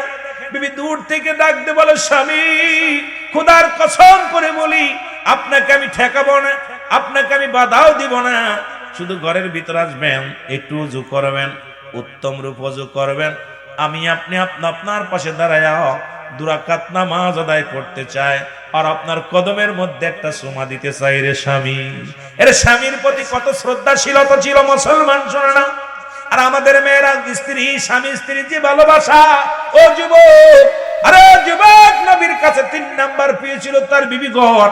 সাহাবীরাও তার বিবিদেরকে মায়া করতেন, ভালোবাসতেন, বিবিদের প্রতি কত ভালোবাসা ছিল। ও যুবক, শুনে নাও, শুনে নাও, আজকে সেই ভালোবাসা কোথায় গেল, ভালোবাসা কোথায় পালালো? কারণ আমি আজকে বুঝতে পারলাম, কারণ আমার সমাজ, আমার জাতি এখন নারী পিপাসিত, পাগল। এর থেকে ফেরার একটাই পথ হলো মুসলমান, এই কোরআনের পথ, হাদিসের পথ, সত্য ইসলামের পথ। জোরে জোরে চিল্লায় বলেন ঠিক কিনা? এই জন্য আল্লাহ বলে, ইয়া আইয়ুহাল্লাযীনা আমানু, আল্লাহ যদি বলতো ইয়া আইয়ুহান নাস, ও মানুষ সম্প্রদায়, আল্লাহ কয় মানুষে ডাকলাম না, আমি ডাকলাম ইমানদারদেরকে। ইমানদারেরা, বিশ্বাসীরা, তোমরা শুনে নাও, আদখুলু ফিস সিলমি কাফা। আল্লাহ কয় হাবিব শুনে নাও, তা আপনারাও শুনে নেন। আল্লাহ কয় ইমানদার কারা? এই যারা বলেন কারা? আল্লাহ যদি বলতো ইয়া আইয়ুহান নাস, আল্লাহ নাস বলে নাই, আল্লাহ বলে ইমানদারেরা, ইয়া আইয়ুহাল্লাযীনা আমানু, হে ইমানদারেরা, বিশ্বাসীরা, শোনো, তোমরা পরিপূর্ণভাবে দাখিল হও, পরিপূর্ণভাবে প্রবেশ করো। কিসের মধ্যে? ইসলামের মধ্যে। ইসলামের আবিধানিক শাব্দিক অর্থ হলো 82টা। আজকে আলেম ওলামা যখন তাফসীর করতে আসবে, ওদেরকে বলবেন, ভাইজান এই একটা আয়াতের তাফসীর করেন, অন্য জায়গা যাওয়া লাগবে না। এরে মুসলমান, ইসলাম মানে শান্তি, ইসলাম মানে আত্মসমর্পণ, ইসলাম মানে নিজে না খানো রে খানো, ইসলাম মানে নারীর সতীত্ব পাহারা দেওয়া, ইসলাম মানে নিজের দুঃখে থেকে অন্যের দুঃখ সুখে রাখা, ইসলাম মানে একত্ববাদ। আজকে এরকম 80 থেকে 82 শাব্দিক অর্থ আছে ইসলামের। এখন দাড়ি টুপি জুব্বা লাগাইয়া তারপরও যদি আমার দ্বারা যদি আজকে বলৎকার করা হয়, আমার দ্বারা যদি নারী নির্যাতিত হয়, আমার দ্বারা যদি সমাজ নষ্ট হয়, আমার দ্বারা যদি মুসলমান সমাজের ক্ষতি হয়, আমার দ্বারা যদি ইসলামের ক্ষতি হয়, আমি মনে করি আমি একটা ভণ্ড ছাড়া অন্য কিছু না। জোরে জোরে বলেন ঠিক কিনা? এই 80 থেকে 82টা একটা শাব্দিক অর্থ আছে। আপনি হিসাব করে মিলাইলে একদম একদম মজা পাবেন, এত দূরে যাওয়া লাগবে না। ইসলামের আবিধানিক শাব্দিক অর্থ আপনি একটু দেখেন না। আজকে কেন আপনি আজকে আপনার বাড়ি 3 তলা হয়, আমার বাড়ি হয় না? আমি খেয়ে থাকি, আপনি না খেয়ে থাকেন। আমি দুঃখে থাকি, আপনি সুখে থাকবেন। কেন থাকবেন? আপনি ইসলাম ধর্ম গ্রহণ করেন নাই, ইসলামের মধ্যে ঢোকেন নাই। ইসলামের মধ্যে যদি ঢোকতেন তাহলে আমি দুঃখে থাকবো, আপনি সুখে থাকবেন, আমি শান্তিতে থাকবো, আপনি দুঃখে থাকবেন। এটা তো ইসলামের কোনো বিধান নাই। কথা বুঝেন নাই? কথা কি বোঝেন? যদি ইসলামের বিধান যদি এই গাঙ্গের মানুষ যদি মেনে চলতো, দেখতেন এই সমাজের মধ্যে উচ্চ নিচু ভাব সব পরিবর্তন হয়ে যেত। মানুষের ভিতরে শান্তি ফিরে আসতো, পর্দা ফিরে আসতো, ইনসাফ। মানুষের ইনসাফ নাই, না থাকার একটাই কারণ, সত্য ইসলামের মধ্যে আমরা ঢুকি নাই। জোরে বলেন ঠিক কিনা? সত্য ইসলামের মধ্যে আমরা ঢুকতে পারি না। আমার ভাইরা, আমার বন্ধুরা, আমার বিবি রাখতে বলে, বিবি স্বামী 2 রাকাত নামাজ আদায় করলেন, পাশে বসলেন, কয় স্বামী রে, জীবনে কোনোদিন আপনার কাছে কিছু দাবি করব না। শেষ যাত্রা আপনি চলে যাবেন, যাবার আগে একটা মাত্র দাবি, আজকে আমি দোয়া করব, কারণ আপনি শুধু দোয়ায় শরীক হবেন। আজকে স্বামী রে, আপনি শুধু আমিন শব্দটা ব্যবহার করবেন, আর কিছু বলা লাগবে না। আজকে আমি আপনার স্ত্রী, আমি দোয়া করব, আপনি শুধু আমিন বলবেন। আপনি শুধু আমিন বলবেন। দোয়া করব কি? আমিন। আপনি কি বলবেন? আমিন বলবেন। এবার নামাজ শেষ করে দেখেন সাহাবীরা কেমন ভালো ছিল, কেমন নামাজের প্রতি গুরুত্ব। বাসর রাত্রে কেমন নামাজ আদায় করে, প্রথম বিবিকে দেখে সালাত আদায় করে, নফল নামাজ পড়ে দোয়া করে, আল্লাহ তোমার শুকরিয়া, এটা সুন্দরী বিবি আইছে, নতুন একটা বিবি ঘরে, নতুন একটা স্বামী পাইলাম। আল্লাহর দরবারে শুকরিয়া আদায় করে নতুন জীবন যাপন শুরু করে। আর আমরা নতুন জীবন যাপন করি যৌতুক নিয়া। জোরে বলেন ঠিক কিনা? কই তোর বাপের বাড়িতে কি আনছস? কি আছে? বুঝাফর আগে করে নাই। কিন্তু নবীর সাহাবীদের আদর্শ, নবীদের আদর্শ আমাদের আদর্শের সঙ্গে মিল নাই। আমার বাবারা, আমার হুযায়ফার বিবি কান্দার বলে, রব্বে কারীম, রব্বে কারীম গো, আমি জানি যেহেতু আমার স্বামীর পরে আরো 2 জন সাহাবীর নাম, সুতরাং আমার স্বামী নির্ঘাত হুনাইনের যুদ্ধে শাহাদাতের পেয়ালা পান করবে। আমার স্বামী দুনিয়া থেকে বিদায় হয়ে যাবে। আল্লাহ, আল্লাহ গো, তোমার দরবারে ফরিয়াদ করি, আমি বিধবা হয়ে যাব।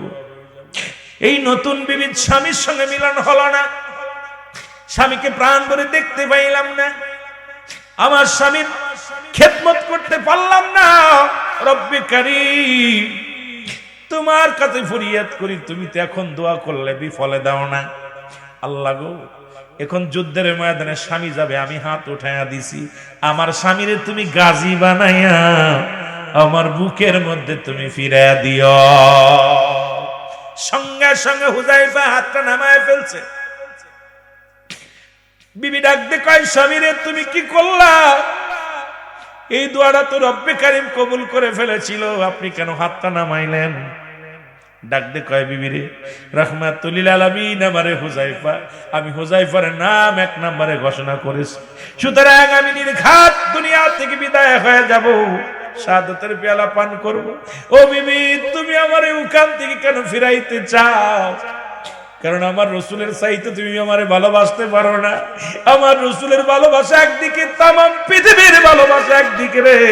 আমি আমার রাসূলকে ছাড়া বুঝি না।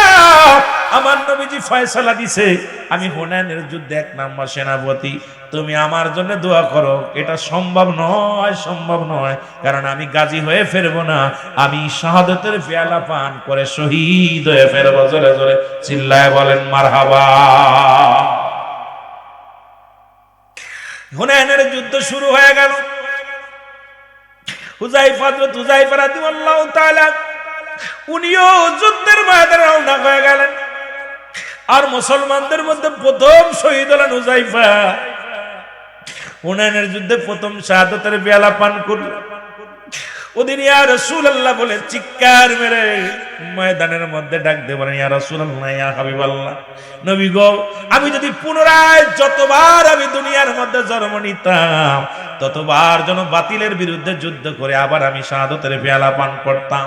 কারণ আমার তৃপ্তি মেটে নাই যুদ্ধ করে, আমার মন ভরে নাই যুদ্ধ করে, কারণ আমি বাতিলের সঙ্গে লড়াইয়ের জন্য ইয়া রাসূলুল্লাহ, ইয়া হাবিবাল্লাহ, আমি দুনিয়ার মধ্যে যতবার, যদি দুনিয়ার মধ্যে 1000 বার যদি জন্ম নিতাম, 1000 বার আমি বাতিলের সঙ্গে যুদ্ধ করে দুনিয়া থেকে বিদায় নিতাম। উপস্থিত সাহাবীরা বলে, আমার রাসূলুল্লাহর কদমে এসে বলে, ইয়া রাসূলুল্লাহ, ইয়া হাবিবাল্লাহ, আপনার হুযায়ফা হাসতে হাসতে জীবন দিয়া দিছে। ইয়া রাসূলুল্লাহ, ইয়া হাবিবাল্লাহ, আমার নবী চোখের পানিগুলো ছেড়ে বলে, আমার সাহাবীরা রে, এই দুনিয়ার সুন্দরী বিবি, দুনিয়ার কোন লোভ লালসায় আমার হুযায়ফাকে ফিরাইতে পারে নাই। আমি নবীকে এত ভালোবাসতো, ইসলামটাকে ভালোবাসতো, কুরআনটাকে ভালোবাসতো, ইসলামকে ভালোবেসে আমার হুযায়ফা নতুন বিবি ঘরে রেখে জীবনের মায়া ত্যাগ করে এই দুনিয়া থেকে বিদায় হয়ে গেছে। জোরে জোরে চিল্লায় বলেন মারহাবা। আর একটু জোরে বলো। এই হলো ইসলাম, এই হলো ইসলামের বিধান। আর আজকে একটা রাত আমরা থাকতে পারি না। মাহফিলের যদি মুসলমান, ও মুসলমান, তুমি কোরআনের জন্য কি করলা? তুমি ইসলামের জন্য কি করলা? ইসলামের জন্য কি করলা? এই জন্য আমাদেরকে সব মুসলমান, পাঁচটা মুসলমান শোনো, 5টা গুণ আর গুণান্য দেখে বিয়ে করা লাগবে। এই 5টা গুণের গুণান্বিত বিবি যদি আপনার কপালে জুটে যায়, তাহলে আপনার জীবনটা হবে সুখময়, আপনার জীবনটা হবে সুন্দর। আজকে আমার অনেক মা বোনের আসছে, শুনে নাও, শুনে নাও। হলো হযরত সুলাইমান পয়গম্বর বিবাহ করবে, পয়গম্বর সুলাইমান বিয়ে করবে। ডাকতে বলে, উজির। উজির বলে, হুজুর, আপনার বিবাহের বয়স পার হয়ে গেল, বিয়ে করলেন না। পয়গম্বর সুলাইমান কয়, উজির রে, রব্বে কারিম আমারে যে হুকুম দিছে 5টা গুণের গুণান্বিত নারী, এই নাচটা 5টা গুণের নারী ছিল মুসলমান পৃথিবীর মধ্যে। মুসলমান শুনে নাও, ধরে নবী পৃথিবীর মধ্যে 5টা গুণের নারী যদি তুমি বিবাহ করতে পারো, এই পৃথিবীর মধ্যে সব চাইতে সুখী পুরুষ তুমি, সব চাইতে সুন্দর পুরুষ তুমি, সব চাইতে আদর্শবান পুরুষ তুমি, সবচেয়ে ভালো মানুষ তুমি, শান্তি তোমায় পাইবা দুনিয়ার মধ্যে। তোমার স্বর্গ বানায় নিবা। তোমার সংসারটারে যদি স্বর্গ বানাইতে হয়, 5টা গুণের গুণান্বিত নারীকে বিবাহ করতে হবে। জোরে বলেন আল্লাহু আকবার। কয়টা গুণে গুণান্বিত বলবনি? জোরে বলেন, বলবনি? কয়টা গুণ, কয়টা গুণ? এখন আমার মা বোনেরা যারা আছে শুনে নাও, এই 5টা গুণ যাদের মধ্যে নাই, এদের মতো কপাল পোড়া মা, এদের মতো বোনেরা পৃথিবীর মধ্যে নাই।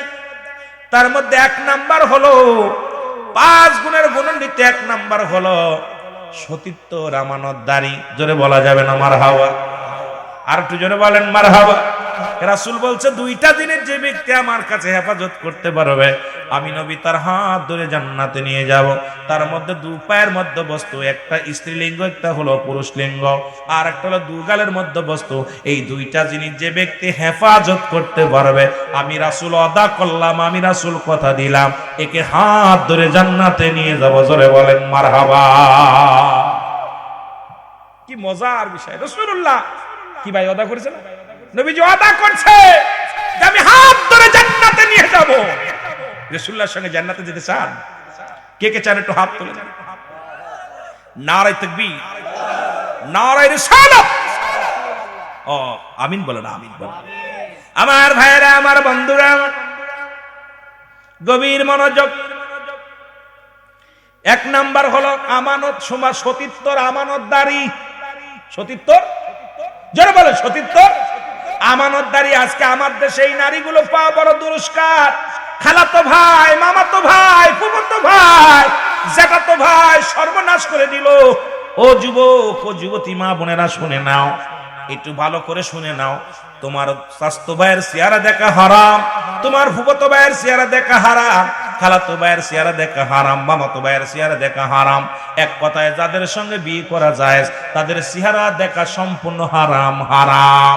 আজকে দেখা যায় খালাতো ভাইয়ের হাত ধরে গড়ো, মামাতো ভাইয়ের হাত ধরে গড়ো, জ্যাঠাতো ভাইয়ের হাত ধরে গড়ো। আরে এদের দেখা দিয়াই হারাম। এই ওয়াজগুলো কেন করি না আলেমরা? আজকে এই ওয়াজগুলো বেশি বেশি করার দরকার, কারণ সমাজ বাঁচানোর দরকার, জাতিকে বাঁচানোর দরকার, যুব সমাজকে বাঁচানোর দরকার। আজকে যুব সমাজ এত কষ্ট করে মাহফিল দিল, মাহফিল দিয়ে কি পাইলো? তাদেরকে কিছু সান্ত্বনা দিয়ে যাও, তাদেরকে কিছু সান্ত্বনার বাণী শোনায় দাও, যা তারা নিজেরাও বাঁচতে পারো, যুব সমাজও যেন বাঁচতে পারে। জোরে জোরে চিল্লায় বলেন ঠিক কিনা? খালাতো ভাই, মামাতো ভাই, ফুফাতো ভাই এগুলো দেখা কি জায়েজ? কথা বলেন জায়েজ? কয়টা বাড়িতে আছে? আমার বাড়ি, আমি হুজুর মানুষ, আমার বাড়ি নাই তা আপনারা কি বলবো? এই জন্য বলি হুজুরদের দাওয়াত দেওয়ার সময় বাড়ি যাবেন, মৌলবীরের দাওয়াত দেওয়ার সময় বাড়ি যাবেন, বাড়িতে দেখবেন ওর বাড়ি টেলিভিশন আছে কিনা, ওর বাড়ি মেয়েরা বেপর্দা আছে কিনা, আশপাশে খবর নেবেন হুজুরের অবস্থা কি। কারণ খবর এখন এই মিডিয়া দেখা খালি মোবাইল দেখে ভুলে যায় না, ভাইরাল দেখে দাওয়াত দিতেছেন, হুজুরের বউ আর একজনের লোক গল্প করে। কথা বলছেন ঠিক কিনা? অধিকাংশ হুজুরের বউ নিজেই মার্কেট করে। ওই মৌলানা রাগ করেন নাকি ভাই? আমার অনেক বক্তা আমারে মাঝে মাঝে থ্রেট দেয়, কয় রুহুল আমিন সাহেব তোর মুখে আটে না, এগুলো এত কথা বলিস কেন? আমি কে রাখতে কেন? আলেমরা দাওয়াত দিতে গেলে আগে বাড়ি যাবেন, ওর বিবি পর্দা আছে কিনা, ওর ভাই বোন পর্দাশীলতা মানে কিনা, পর্দার বিধান মানে কিনা খবর নেবেন। একজন ব্যবসায়ী বক্তা দিয়ে ওয়াজ করায় লাভ নাই, আমাদেরকে আদর্শবান আমলদারি বক্তার দরকার। জোরে বলেন ঠিক কিনা? আজকে অধিকাংশ বক্তার বাড়ি মেয়ে বেপর্দায় চলে, মেয়ে দাউস, ছেলে দাউস। পাবনায় সেদিকে ওয়াজ করতে গেছি, বড় বক্তা, ছেলের দাড়ি কেটে সিগারেট টেনে বয়ে বয়ে, আবার কয় হুজুর উনি মাল খায়। দুই মেয়ে দুটেই আসছে আমার সাথে দেখা করার জন্য। হুজুর আমার সাথে দেখা করে, আমি করবো স্বামী নাকি? হুজুর বেয়াদবি মাফ করবেন, আপনার দেখার খুব শখ, আমার মেয়েরা খুব পাগল। আপনার আমি মেয়েরা পাগল তাই না? এই সময় কয় আপনি তো চাচা হন। আমি তো কিসের চাচা, কিসের চাচা? এই জন্যে কয় পরে খাবারই দেবে না, রাত্রেবেলা খাবার তো খাওয়া দাওয়া করার পরে হুজুরে আসে না কেউ, নামাজ ওয়াজ শেষে বসে আসি, ওয়াজ শেষ করে আসতে পারি নাই, ড্রাইভারের কই কোথায় ঘুমাবো, কি এত রাত্রে ঢোকা রুকায় দেয় নাই। কয় হুজুর আপনি ওয়াজ করলেন কেন? বিপদে পড়ছেন। আমি খাবার দিই, কয় আমি বললাম ওঠ হাট, আমরা উল্লাফারা যে খামু। আসলাম সেই রাত্রে উল্লাফারা আইয়া হোটেল একটা ডাইকা রুটি বানায় তাই খেলাম, কারণ উনি আসেও নাই। দেখ খাবার তো দেওয়ার কথা, ওই যে কইছি, ওই যে ধমক দিছি মেয়ে দুজনে, উনি আর আসেই নাই, হুজুরে খাতেই দেবে না। এর রিজির মালিক, রিজিকের মালিক কে? নামাজ যেমন ফরজ, পর্দাও তেমন ফরজ। পর্দার বিধান একটা ফ্যামিলির মধ্যে নাই, সব শেষ হয়ে গেছে। পর্দার লজ্জাপতি গাছের পাতায় টিবিটি খাওয়াতে হবে মেয়েদেরকে, কারণ অবস্থা খুব খারাপ। রাস্তা দেখলে নির্বাচন শুরু হয়ে গেছে, নাস্তিক মেয়ের, আপনার মেয়ে, আমার বোন, আমার বউ নেটের সামনে এসে লাফালাফি যা করতে, গায়ে কাপড় নাই, মাথায় কাপড় নাই, ওদের জুতা ফিটানোর দরকার। আর যাদের বউ এগুলো, যাদের মেয়েগুলো, তাদেরকে আগে পিটানোর দরকার। গার্জিয়ান খারাপ। যারা বলেন ঠিক কিনা? দাউসের পিতামাতা বিনা হিসেবে জাহান্নামে যাবে, দাউসের পিতামাতা বিনা হিসেবে জাহান্নামে যাবে। জাহান্নাম। এগুলো আমার মেয়ে, আমার বোন রাস্তায় নামায় দিচ্ছে, কি অবস্থা শুরু হলো? কি এগুলো? এগুলো তো দেখতে চাই না, এগুলো দেখতে চাই না। কাদেরকে দিয়ে ভূত ছাড়াবো? সব জায়গা ভূত, সমস্ত শস্যার মধ্যে ভূত লাগছে সব জায়গা। জোরে বলেন ঠিক কিনা? আপনাদের আওয়াজ কমে গেছে, মনে হয় আপনাদের কষ্ট হচ্ছে আওয়াজ। এ ভাই আমার দাওয়াত দিবেন না, আমি তো ওয়াজ এখনো মুখ খুলি নাই। কথা বলছেননি? আমি এখনো মুখ খুলি নাই। এই 2-3 বছর, 2 বছর, 1 বছর আসি না। কি জাফর ভাই? হেদায়েতের মালিক কে? কোন পীর সাহেব, কোন মৌলবী, কোন আমির সাহেব, আমাদের ফিরোজুল ভাই, রুহুল আমিন সিদ্দিকী? হেদায়েতের মালিক কে? আরে নবীও নিজে হেদায়েতের মালিক নয়। নবী যদি হেদায়েতের মালিক হতো তাহলে আবু জাহেলের কপালে কালেমা যুক্ত। সুতরাং তুমি বেপরদায় চলবা, সুদ ঘুষ খাবার, আমি তোমার পক্ষ নিয়ে কথা বলবো। আমাকে মৌলানা এই জন্যই বানান নাই আল্লাহ। আমি বিশ্ব জাকের মঞ্জিলে যখন আলোচনা করি, আপনারা অনেকেই আমার জাকের বাইরে আছেন, আমার জবান এভাবেই চলে, বিড়ির বিরুদ্ধে, নামাজের বিরুদ্ধে, পর্দার বিরুদ্ধে, এভাবেই আওয়াজ। কেন আমি কখনো আমার মাথাকে নত করি না, কারণ আমার মরণ পেয়ালা পান করতে হবে। পৃথিবীর মধ্যে তিনটা বিপদ, নাম্বার 1 আমার মরণ, নাম্বার 2 আমার কবর, নাম্বার 3 হলো কিয়ামতের ময়দান। আমার যদি কেউ বলতো যে তোর কবরে তোর মরণ যন্ত্রণা তোর আর হবে না, তাহলে অন্যায় করতাম। যদি কোনো ব্যক্তি বলতো যে কবরে সল জবাবের জব আমি তোর করে দিব, তাহলে অন্যায় করতাম। আমার তো মন চায় আনন্দ ফুর্তি করতে, কিন্তু যখনই দেখি কবরে সল জবাবের জব দিতে হবে, তখন আর মন চায় না ওদিকে ফিরে। আমি তো তোমাদের মতো যুবক ছিলাম, কারণ আমার তো মন চায়, কিন্তু এগুলো ছেড়ে দে বাজান, ছেড়ে দে, সব ছেড়ে চলে যেতে হবে। অন্ধকার কবর, কার জন্য সুদ খাও, কার জন্য ঘুষ খাও, কার জন্য জিনা করো, কার জন্য ব্যভিচার করো। এই দুনিয়ার তোমার দেহ খাবে পোকে, তোমার সম্পদ খাবে লোকে। যেটা বলেন ঠিক কিনা? সম্পদের পাহাড় গড়ছো, এগুলো কৃষি খাবে, পোকা মানুষে খাবে, মানুষে খাবে, আর দেহটা খাবে পোকামাকড়। এই জন্য আমার আপনার দেহটা যদি সুন্দর না হয়, এই দেহটা যদি পবিত্র না হয়, দেহটা যদি আপনার আত্মশুদ্ধি, এই জন্য অ্যারিস্টটল, সক্রেটিস উনি বই লিখে বলেন, নো দাইসেলফ, নিজেকে নিজে চিনতে হবে, নিজের নফসকে চিনতে হবে, কলবুস সালিম, আত্মাটাকে প্রসিদ্ধ করতে হবে। এখন খালি নিজকে নিজে চিন্তা করো, আমি কে, আমি কে, এটা যদি একবার গবেষণা করো, এটা যদি একবার চিন্তা করো, তোমার দ্বারা অন্যায় করা সম্ভব না। জোরে বলেন ঠিক কিনা? আমার ভাইরা, আমার বন্ধুরা, আমার বলতেছিলাম 5টা গুণের গুণ অন্বিত। 1 নাম্বার গুণ হলো, 1 নাম্বার গুণ হলো মুসলমান সতীত্ব আমানতদারি। 2 নাম্বার হলো পর্দাশীলতা নারী, কারণ পর্দাও যেমন ফরজ, নামাজও তেমনি ফরজ। 2 নাম্বার নারীগুলো হবে পর্দাশীলতা নারী। আমার মারা যারা আজকে শুনতে আইছো, তোমরা আমার মা, তোমরা আমার বোন, তোমাদের দাম যদি জানতে। কারণ এই দুনিয়ার মধ্যে বাবারে আমার, কারণ মুসলমান, বাংলাদেশের জাতীয় পাখির নাম হলো দোয়েল।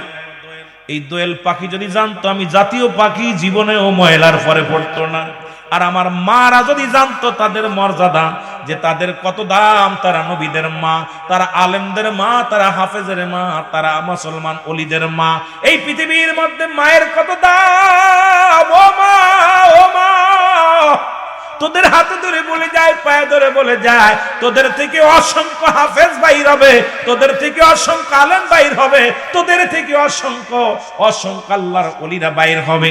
সুতরাং মারে, এখনো সময় আছে, পর্দা কর, তোদের নিজের দামটা তোরা নিজের মর্যাদা নষ্ট করিস না। কারণ যত তোরা পৃথিবীর মধ্যে পর্দায় থাকবি, যত তোরা হেফাজতে থাকবি, ততই তোদের দাম বেড়ে যাবে। জোরে বলেন ঠিক কিনা? এরা শোরুমের মাল আর ঝাকার মাল এক না, কথা কন। বেপর্দা নারী আর ঝাকার মাল এক। ওই ঢাকা শহরে ঝাকায় করে বিক্রি করে বেড়ায়, এই মাল সবাই হাত দেয়। আর শোরুমে যেটা থাকে, এটা চয়েস করে মানুষ যখন নিয়ে যায়। শোরুমের মালের বড় দাম, শোরুমে তোরা ওঠ, মেয়েরা হলো শোরুমের মাল। সুতরাং সমুর মুসলমান শোরুমের জিনিস।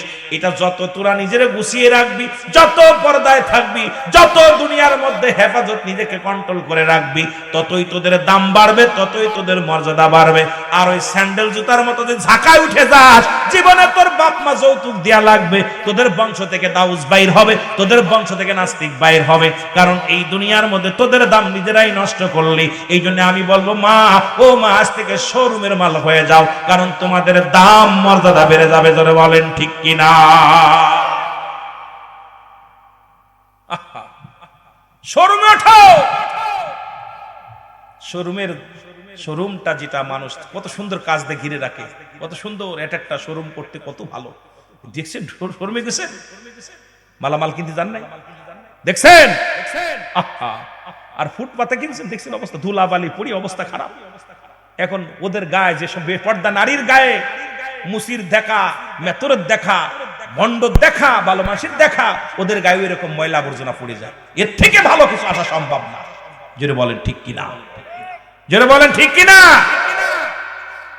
আমার ভাইয়েরা, আমার বন্ধুরা, আমার গভীর মনোযোগ। 3 নাম্বার হলো, 2 নাম্বার হলো পর্দাশীলতা নারী, 3 নাম্বার হলো আমলকারী নারী। সুবহানাল্লাহ বলেন। এখন আমল নাই। যে মেয়ে 5 ওয়াক্ত সালাত আদায় করে না, কোরআনুল কারীম পড়ে, পর্দা করে, ও জীবনেও গাংনি মার্কেট করতে যাবে না। ও নিজের ভাইকে বলবে, ভাই রে আমার জন্য এটা কাপড় আইনো, আমার জন্য এটা আইনো। ও জীবনেও বেগানা পুরুষের ধাক্কা খাতি যাবে না, কারণ ও নিজের কাছে নিজের হেফাজত করার জন্য নিজের কন্ট্রোল করে রাখবে। কারণ মুসলমান শুনে নাও, এর সুলাইমান পয়গম্বর বলে, উজির 3 নাম্বার হলো গুণ হলো সেজন্য আমলদারী নারী হয়। 4 নাম্বার গুণ হলো সে গুণবতী, রূপবতী। সুবহানাল্লাহ বলেন না? সেজন্য গুণবতী হয়।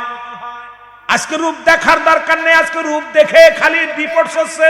ডিপোর্সের একটাই কারণ হলো রূপ দেখে পাগল। গুণ দেখি না, গুণ দেখার দরকার। কারণ যে মেয়ের ভিতরে গুণাগুণ আছে, জীবনেও স্বামীকে কষ্ট দেয় না, জীবনেও ওই মেয়ে কোনোদিন স্বামীর কষ্ট দেবে না, স্বামীর বিরুদ্ধে অভিযোগ করবে না, স্বামীর বিরুদ্ধে কোনোদিন খারাপ ব্যবহার করবে না। জীবনে কোনোদিন ও মুসলমান গুণবতী মেয়ে কোনোদিন তার বাবা মার মুখে চুন কালিমা খাবে না, স্বামীরে কষ্ট দিবে না। দুনিয়ার মধ্যে এই জন্য রূপ দেখো না, গুণবতী মেয়ে বিয়ে করো। আজকে রূপ দেখার কারণে মুসিবতর যা পাই তার হাত ধরে টানাটানি করি, আব্বা মার খাবার দেয় না, শ্বশুর শাশুড়ি ভালোবাসে না। এর একটাই কারণ হলো ও বংশগত মেয়ে না, ও হলো রাস্তার মেয়ে, ও হলো ফুটপাতের মেয়ে, হলো মুসলমান জাকার মাল। এগুলো জীবনেও কোনোদিন ভালো ব্যবহার, এর থেকে ভালো কিছু পাওয়া সম্ভব নয়। জোরে বলেন ঠিক কিনা? যুব সমাজের মাহফিলে এসে যুবকগুলো নারী মরা পোল্ট্রি খাওয়া মৌলবি। আমারে খাইলো দেশি মুরগি আর দেশি গরু, কিন্তু যুবকরা কি খাইছে আল্লাহ জানে। এদের একটু জোর নাই গায়ে। এ কি এমন পুরুষের কাছে আইলাম? কথাগুলো খেয়াল করবি। কোন গুণবতী যুব সমাজ মাহফিল দিছি, আমিরুল আমিন সিদ্দিকী এখানে আসছে। আর বাবা ভালো করে শোন, কোন গুণবতী মেয়ে কখনো তার বাবা মার মুখ হাসাবে না। কোন গুণবতী মেয়ে সে কখনো বেপরদায় চলবে না। কোন গুণবতী মেয়ে স্বামীর দুর্নাম কোনোদিন কেউ করবে না। রাসূল বললেন, অধিকাংশ নারী জাহান্নামী যারা স্বামীর লানতকারী। কোনদিন গুণবতী মেয়ে স্বামীর লানত করবে না। সে স্বামী অক্ষম, স্বামীর আসল ধরে পড়ে থাকবে। আহা, অসংখ্য মেয়ে আছে জীবনে স্বামীর সোহাগ পায় নাই, অক্ষম। আমার জানা মতে 2-3টা মেয়ে আমার নজরে আমার কাছে নালিশ, হুজুর বিবাহর পর থেকে স্ত্রীর স্বামীর সোহাগ ভালোবাসা পাইনি, কিন্তু আমি দাঁত কামড়ে পড়ে আছি আমার আব্বা মার মুখের দিকে তাকায়, আর আমি যার হাত ধরেছি না জানি আর একটা বিবাহ করলে সেটাও তো এরম হতে পারে। আল্লাহ কি আমার দুনিয়ার মধ্যে আখিরাতে কিছু ফয়সালা দিবে? আমি বললাম, মাগো তুমি বড় ভাগ্যবান, তুমি বড় ভাগ্যবান যে তুমি স্বামীকে, যেহেতু ওর তো ফরজ ছিল না, বিয়ে তো ফরজ ছিল, যেহেতু করে ফেলছে, আর তুমি তোমার যেন রাবিয়া বসরি, তাকে জিজ্ঞাসা করো তুমি বিয়ে করো নাই কেন? বলছে, আমি কখন যৌবন আসছে বুঝি নাই। কারণ শেষ এত ইবাদতে ছিল, এত খোদা ভক্তি ছিল, এত রাসূল প্রেম ছিল, যে কখন যে বড় হয়েছে, সাবালক নাবালক থেকে সাবালিকা হয়েছে, এই অনুভব তার ভিতরে আসছে, কিন্তু এই চিন্তাধারা মাথার ভিতর ছিল না। যখন একবার খোদা তাআলার প্রেমে এত পাগল ছিল যে আল্লাহর নৈকট্য লাভের জন্য পাগল হয়ে গেছিল। জোরে বলেন না মারহাবা। আর আমরা সুযোগ পালি মোবাইল টিপার জন্য পাগল হয়ে যাই, মোবাইল টিপার জন্য পাগল হয়ে যায়। স্বামীর প্রতি শ্রদ্ধাশীল নয়, স্বামীর প্রতি অসম্মান করি। স্বামীর প্রতি ভালোবাসা অর্জন করতে হলে এই গুণাগুণ প্রয়োজন। এই 5টা গুণের গুণ নাম্বার মুসলমান 5। ওয়াজ আজকে যে 5টা নিয়ে আলোচনা করেছি, এটা নিয়ে আলোচনা করলে অনেক আলোচনা। নাম্বার 5 হলো, মুসলমান শোনো, একজন আদর্শবান সন্তানের মা বাবা। কারণ ওই মেয়ের বাবা মা কোন আজ থেকে প্রতিজ্ঞা করব কোন সুদখোর ঘুষখোরের মেয়ে বিয়ে করব না।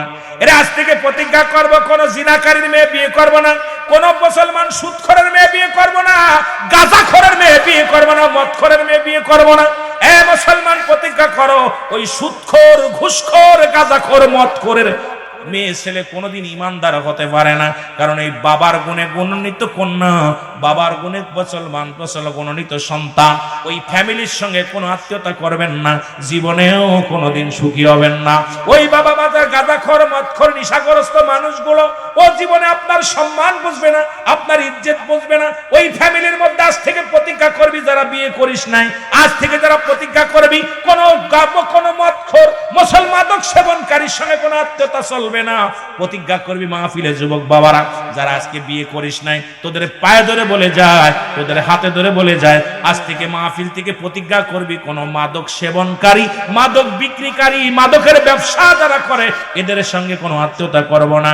কারণ এমন একটা সন্তান, সে গরিব হোক, ভ্যান চালাক, তার বাবা নামাজি, তার বাবা একজন ফরেজগার ইমানদার, এ মুসলমান হালাল রুজি অর্জন করে, না খায়া থাকে তবু হালাল রুজি অর্জন করে, এমন আত্মীয় যদি পেয়ে যাস, ওর মেয়েও ভালো পাবি, শ্বশুর শাশুড়িও ভালো পাবি, এই দুনিয়ার মধ্যে শান্তি জান্নাত কিনে নিবি। জোরে বলেন ঠিক কিনা?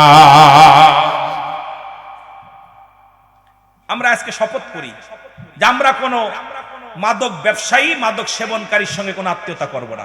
কে কে রাজি আছো? হাত তোলো, হাত তোলো। এই তাফসীরুল কুরআন মাহফিলে আল্লাহ আমাদের কোন মাদক সেবনকারীর সঙ্গে আমাদের আত্মীয়তা করায়ও না। আল্লাহ বেনামাজি, বেপরদা, আল্লাহ মাদক সেবিকা, মাদক ব্যবসায়ী এদের সঙ্গে আমাদের আত্মীয়তা করায় না। জোরে বলেন আমিন, আরো জোরে বলেন আমিন। সমাজ পরিবর্তন হবে না মৌলবী, সমাজ পরিবর্তন হওয়ার জন্য আমাদেরকে ঐক্যবদ্ধ হতে হবে, আওয়াজ তুলতে হবে। কারণ ওর ঘরে 3টে মেয়ে আছে, আমরা বিয়ে করবো না, বুড়ো হয়ে যাবে, ও এমনি গাঁজা ছেড়ে দেবে। জোরে বলেন ঠিক কিনা? ও নামাজ পড়ে না, ওর ঘরে যুবতী মেয়ে আছে, ওর মেয়ে বিয়ে হবে না, বলবো ওর নামাজ পড়ে না, ও এমনি নামাজি হবে। ও দাড়ি আছে, দাড়ি রাখতে হবে, রাসূলের সুন্নাত, দায়মি সুন্নাত রাখতে হবে। কিন্তু আমার সমাজ আজকে ল্যাংটা বেহায়াপনা নামাইতেছি। কারণ এটার জন্য দোষ আমি আলেমদেরকে দেব, ওলামা ইকরামদেরকে বলবো, খাবার খাইলা খুব মজা লাগলো, এটা হারাম কি হালাল দেখো। খালি খাইলেই হবে না, ওটা দেখতে হবে হারাম কি হালাল। জোরে বলেন ঠিক কিনা? আর একটু জোরে বলেন ঠিক কিনা? একটা যুবক যদি আল্লাহ হেদায়েত দান করে, আজকে আমার দেশে অসংখ্য পুলিশ বাহিনী ঘুষখোর, বাইসা ওদের মেয়ে বিয়ে করা যাবে না। অনেক অফিসার আছে ঘুষখোর, সুদখোর, এদের সাথে আত্মীয়তা করা যাবে না। কারণ আমরা লোভে পড়ে যাই যে শ্বশুরের টাকা আছে, আমার পালসার গাড়ি কিনে দিবে, শ্বশুরের টাকা আছে, আমার 1 বিঘে কিনে দিবে। এই কপাল পোড়া, হালাল দুনিয়ায় বাঁচবি কতদিন? যে কোনো মুহূর্তে ডাক আসতে পারে কবরে। সুতরাং হারাম খেয়ে, হালাল খেয়ে দেহ গড়, হারাম নয়, হারাম নয়, হারাম পরিহার করো। সমস্ত ইবাদত বন্দেগী কবুল হওয়ার পূর্ব শর্ত হলো হালাল খাদ্য। এই জন্য যখনই আপনি পারবেন প্রয়োজনে না খেয়ে থাকবেন। এই ওয়াজগুলো অনেকের ভাল লাগবে না, অনেকের ছেলে মেয়েগুলো আছে, অনেকের বাপ যারা আছে এদের একটার মন খারাপ করার মন খারাপ, কিন্তু এই ঈমান জজবা যাদের আছে তাদের ঈমান তাজা হয়ে গেছে। কিন্তু এইগুলোর ভিতরে যারা একটু আছে প্রত্যেকের মনটা খারাপ, রুহুল আমিন কেন আনলো, এই কথাগুলো কেন শোনাইলো? কথা বুঝেন? কষ্ট পান আপনারা? কষ্ট পান? একটু মহব্বতের সঙ্গে দুরূদ শরীফ পড়েন। আল্লাহুম্মা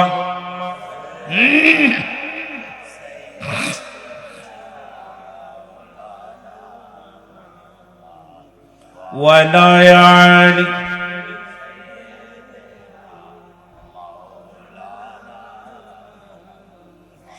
যুবক বন্ধুরা আমি শুনে নেন, বলতেছিলাম নবীর চরিত্রবান হতে হবে। রাসূলুল্লাহর কাছে 1 নাম্বার প্রিয় ছিল নামাজ। আজ থেকে নামাজ আদায় করবেন কে কে? একটু হাত তোলেন। আল্লাহ কবুল করে, জোরে বলেন আমিন। নামাজটা কাজা করা যাবে না, কারণ নামাজ সালাত। নবীর উম্মত যদি হতে হয় নামাজের সাথে সম্পর্ক দরকার আছে কিনা? আল্লাহর গোলাম যদি হতে হয় নামাজের সঙ্গে সম্পর্ক থাকার দরকার আছে কিনা? 2 নাম্বার নবীর উম্মত যদি হতে হয়, নবীর কাছে 2 নাম্বার প্রিয় ছিল তার উম্মতগণ। আজ থেকে আমার এক মুসলমান ওই আরেক মুসলমানকে কষ্ট দিব না, মিথ্যা মামলা দিব না, এক ভাই আরেক ভাইরে কষ্ট দিব না। কারণ আমি মুসলমান, আরেক মুসলমানকে আমার জানের চাইতে বেশি ভালোবাসবো। কারণ আমি আমার নবীজি তার সাহাবীদের ভালোবাসতেন, নবী উম্মতের ভালোবাসতেন। নবীজি সিজদায় পড়ে গেলেন, দুনিয়া এসে কান্না দিয়ে রব্বি হাবলি উম্মতি। যখন রাসূলুল্লাহর সঙ্গে আল্লাহর সঙ্গে যখন দিদার হলো, যখন মুসলমান শুনে না মিরাজ হলো, ওদিন আমার আল্লাহ বলেন হাবিব রে, এক একজন নবীকে এক একটা নিয়ামত দিছি, আপনার জন্য একটা নিয়ামত রাখছি, আপনি চাবেন, কারণ প্রত্যেকটা নবীর জন্য একটা পার্সোনাল নিয়ামত রাখছি, আপনি কি চান, আপনি কি চান? আমার নবী বলে ইয়া রব্বুল আলামিন, আমি চাই আমার উম্মত, আমি চাই। আমার নবী বলে আমি চাই আমার উম্মত। আমার আল্লাহ বলে হাবিব, যখন আপনারা বানাইলাম আপনি চাইলেন উম্মত, যখন আপনারা পাঠাইলাম তখন চাইলেন উম্মত, যখন আপনাকে পার্সোনাল দিতে চাইলাম তখনও চাইলেন উম্মত, হাসরের ময়দানে বেছে নিলেন উম্মত। আমার নবীজি কান্দে আর বলে আমার রব্বে কারীম, এই পৃথিবীর মধ্যে আমার সব চাইতে প্রিয় আমার উম্মত। তার প্রমাণ তায়েফের ময়দান,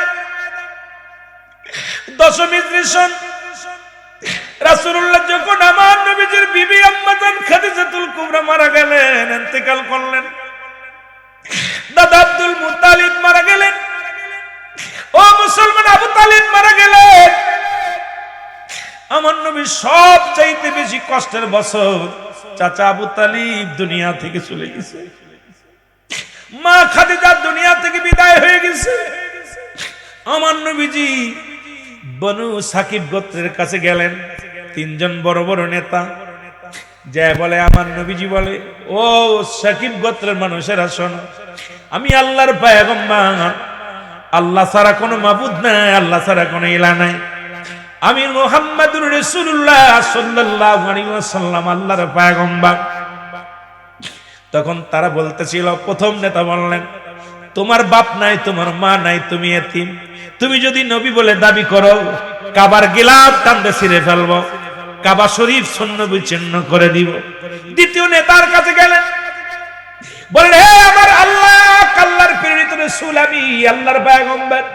উনি বলে হে মুহাম্মদ, তুমি তোমার মতো কাজ্জাব, তোমার মতো মিথ্যাবাদী কেউ নাই, কারণ তুমি নবী হবে কেন? এই দেশের পরে কি মানুষের আকাল পড়ছে? বড় বড় নেতারা আছে, তারা নবী হয় নাই, তুমি নবী হও, তুমি নবী বলে দাবি করো, খবরদার আর একবার যদি নবী বলে দাবি করো, এই দুনিয়ার মধ্যে রক্তপাত ঘটায় দিব মক্কা মদিনার জমিনে। তৃতীয় নেতার কাছে গেলেন, তৃতীয় নেতা একই কষ্ট দিলেন, আমার নবীজি চোখের পানি ছেড়ে কাঁদলেন। এই বনি সাকিব গোত্রের লোকেরা বড় বড় পাথর ছুঁড়ে নবীর গায়ের মধ্যে মারলেন। আমার নবীজি রাস্তা দিয়ে যায় রে, পাথরের আঘাতগুলো রাসূলুল্লাহর গায়ের মধ্যে লাগে, নবীজি রক্ত জমিনের মধ্যে ঝরে। আমার নবী আরশ মহল্লার দিকে তাকায় তাকায় কাঁদে। আরশ মহল্লার মালিক ডাকতে বলে, জিবরিল যাও, আমার হাবিবের রক্ত জমিনের মধ্যে পড়ে। আমার নবী কি বলে রে, একটু জেনে আসো। আমার নবীর জিবরিল আমিন ডাক দেখায়, নবী গো আপনি হুকুম দেন, যেমন লূত আলাইহিস সালামের বংশধরকে শেষ করে দেওয়া হয়েছিল, ইয়া রাসূলুল্লাহ ইয়া হাবিবাল্লাহ, আপনি বলেন এই জমিনটাকে আমরা চূর্ণ বিচ্ছিন্ন করে দিব, একবার শুধু হুকুম দেন গো নবী। আমার নবী কয়, জিবরিল রে শোনো, এদেরকে যদি তুমি শেষ করে দাও, আমি নবী কালেমার দাওয়াত দিব। আমার নবীরে মারে আর ইহুদির, আমার নবীরে মারে কাফেররা শান্তি পায়। নবীজি ছোট ছোট বালকেরা পাথর ছুঁড়ে ছুঁড়ে নবীজির গায়ে মারে। আমার নবী ডাকতে বলে, বালকেরা রে, আমি বড় কষ্ট পাই রে, গা দিয়ে রক্ত ঝরে, তোরা আমারে মারিস না। কয়ে মুহাম্মদ তোমারে মারলে মজা লাগে, পাগল বলে নবীরে। আমার নবীজি কান্দে আর কয়, তোরা যদি মজা পাস তোদের বারণ করবো না, তোরা বড় পাথর মারিস না, ছোট ছোটটা মারে যদি তোরা মজা পাস। আরে বালকের মুসলমান শোনো, তায়েফের ময়দানের বালকের রাসূলুল্লাহর গায়ে পাথর মেরেছে, আমার নবী অভিশাপ দেন নাই, অথচ আমার নবী চোখের পানি ছেড়ে বাজারে কাঁদছে। আল্লাহ, আমার নবী যে চোখের পানিগুলো ছেড়ে ছেড়ে কাঁদতো আর বলে, আল্লাহ তুমি তায়েফের মানুষদেরকে শেষ করে দিও না, তায়েফবাসীরা বুঝতে পারে না আমাকে মারছে। এটার প্রমাণ আম্মা জান আয়েশা সিদ্দিকা রাদিয়াল্লাহু তাআলা আনহা, আম্মা জান বলি, ইয়া রাসূলুল্লাহ ইয়া হাবিবাল্লাহ, আপনার কি কোনদিন বসন্ত রোগ হয়েছিল? নবী গো আপনার গায়ের ভিতরে এত বড় বড় দাগ। আমার নবী কয় না রে আয়েশা না, তুমি কি জানো না তোমার হাবিবের গায়ের উপরে একটু মশা মাছি লাগে না? পৃথিবীর কোন মশা মাছি লাগতে পারে না। এই দাগগুলো আমি তায়েফের ময়দানের আঘাত। আমি নবী ইসলামের দাওয়াতের জন্য ইসলামের দ্বারক বাহক হইয়া ওই কাফেরদের কাছে গিয়েছি, তারা দাওয়াত তো কবুল করে নাই, তারা আমাকে মেরে রক্তাক্ত করেছে। আয়েশা, আম্মা জান আয়েশা দোয়া করে, আল্লাহ তুমি আমার স্বামীর গায়ের দাগগুলো মিশিয়ে দাও।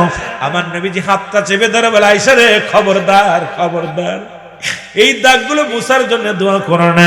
এই দাগটা নিয়ে আমি হাসরের ময়দানে দাঁড়াইবো, আমার পাপী উম্মতের জন্য আমি দাঁড়ায় বলবো, আল্লাহ ও আমার আল্লাহ, আমার এক একটা দাগের বিনিময়ে আমার জাহান্নামী উম্মতের মাফ করে দাও, গুনাহগার উম্মতের মাফ করে দাও, মাফ করে দিয়া তুমি নাজাত দিয়ে দাও। সুতরাং এমন নবীজি, এমন নবী পৃথিবীর মধ্যে আর পাবি না, এমন নবী আর কখনো আসবে না। সেই নবীর পক্ষে থাকার দরকার আছে কিনা? মহব্বতের সঙ্গে দুরূদ শরীফ পড়ুন, আল্লাহুম্মা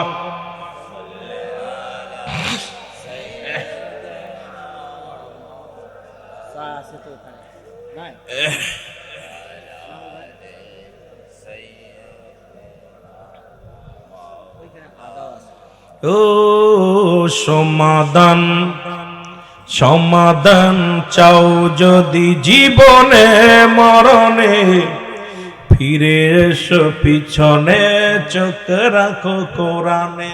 সমাধান, জোরে বলে সমাধান, ও সমাধান, সমাধান চাও যদি জীবনে মরণে, ফিরে এসো পিছনে চোখ রাখো কোরআনে। তবেই পাবে সুখ শান্তির ঠিকানা, তবেই পাবে সুখ শান্তির ঠিকানা, যদি তুমি মেনে নাও মনে প্রাণে। সমাধান, সমাধান, সমাধান চাও যদি জীবনে মরণে, ফিরে আসো পিছনে চোখ রাখো কোরআনে। জোরে বলো মারহাবা, আর একটু জোরে জোরে চিল্লায় বলো মারহাবা। মহব্বতের সঙ্গে দুরূদ শরীফ পড়ুন, আল্লাহুম্মা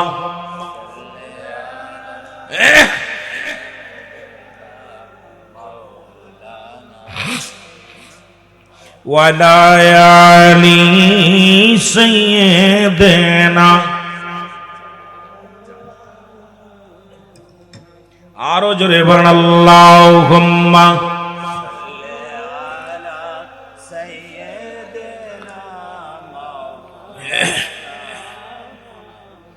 ওয়ালা আলি সাইয়্যিদিনা।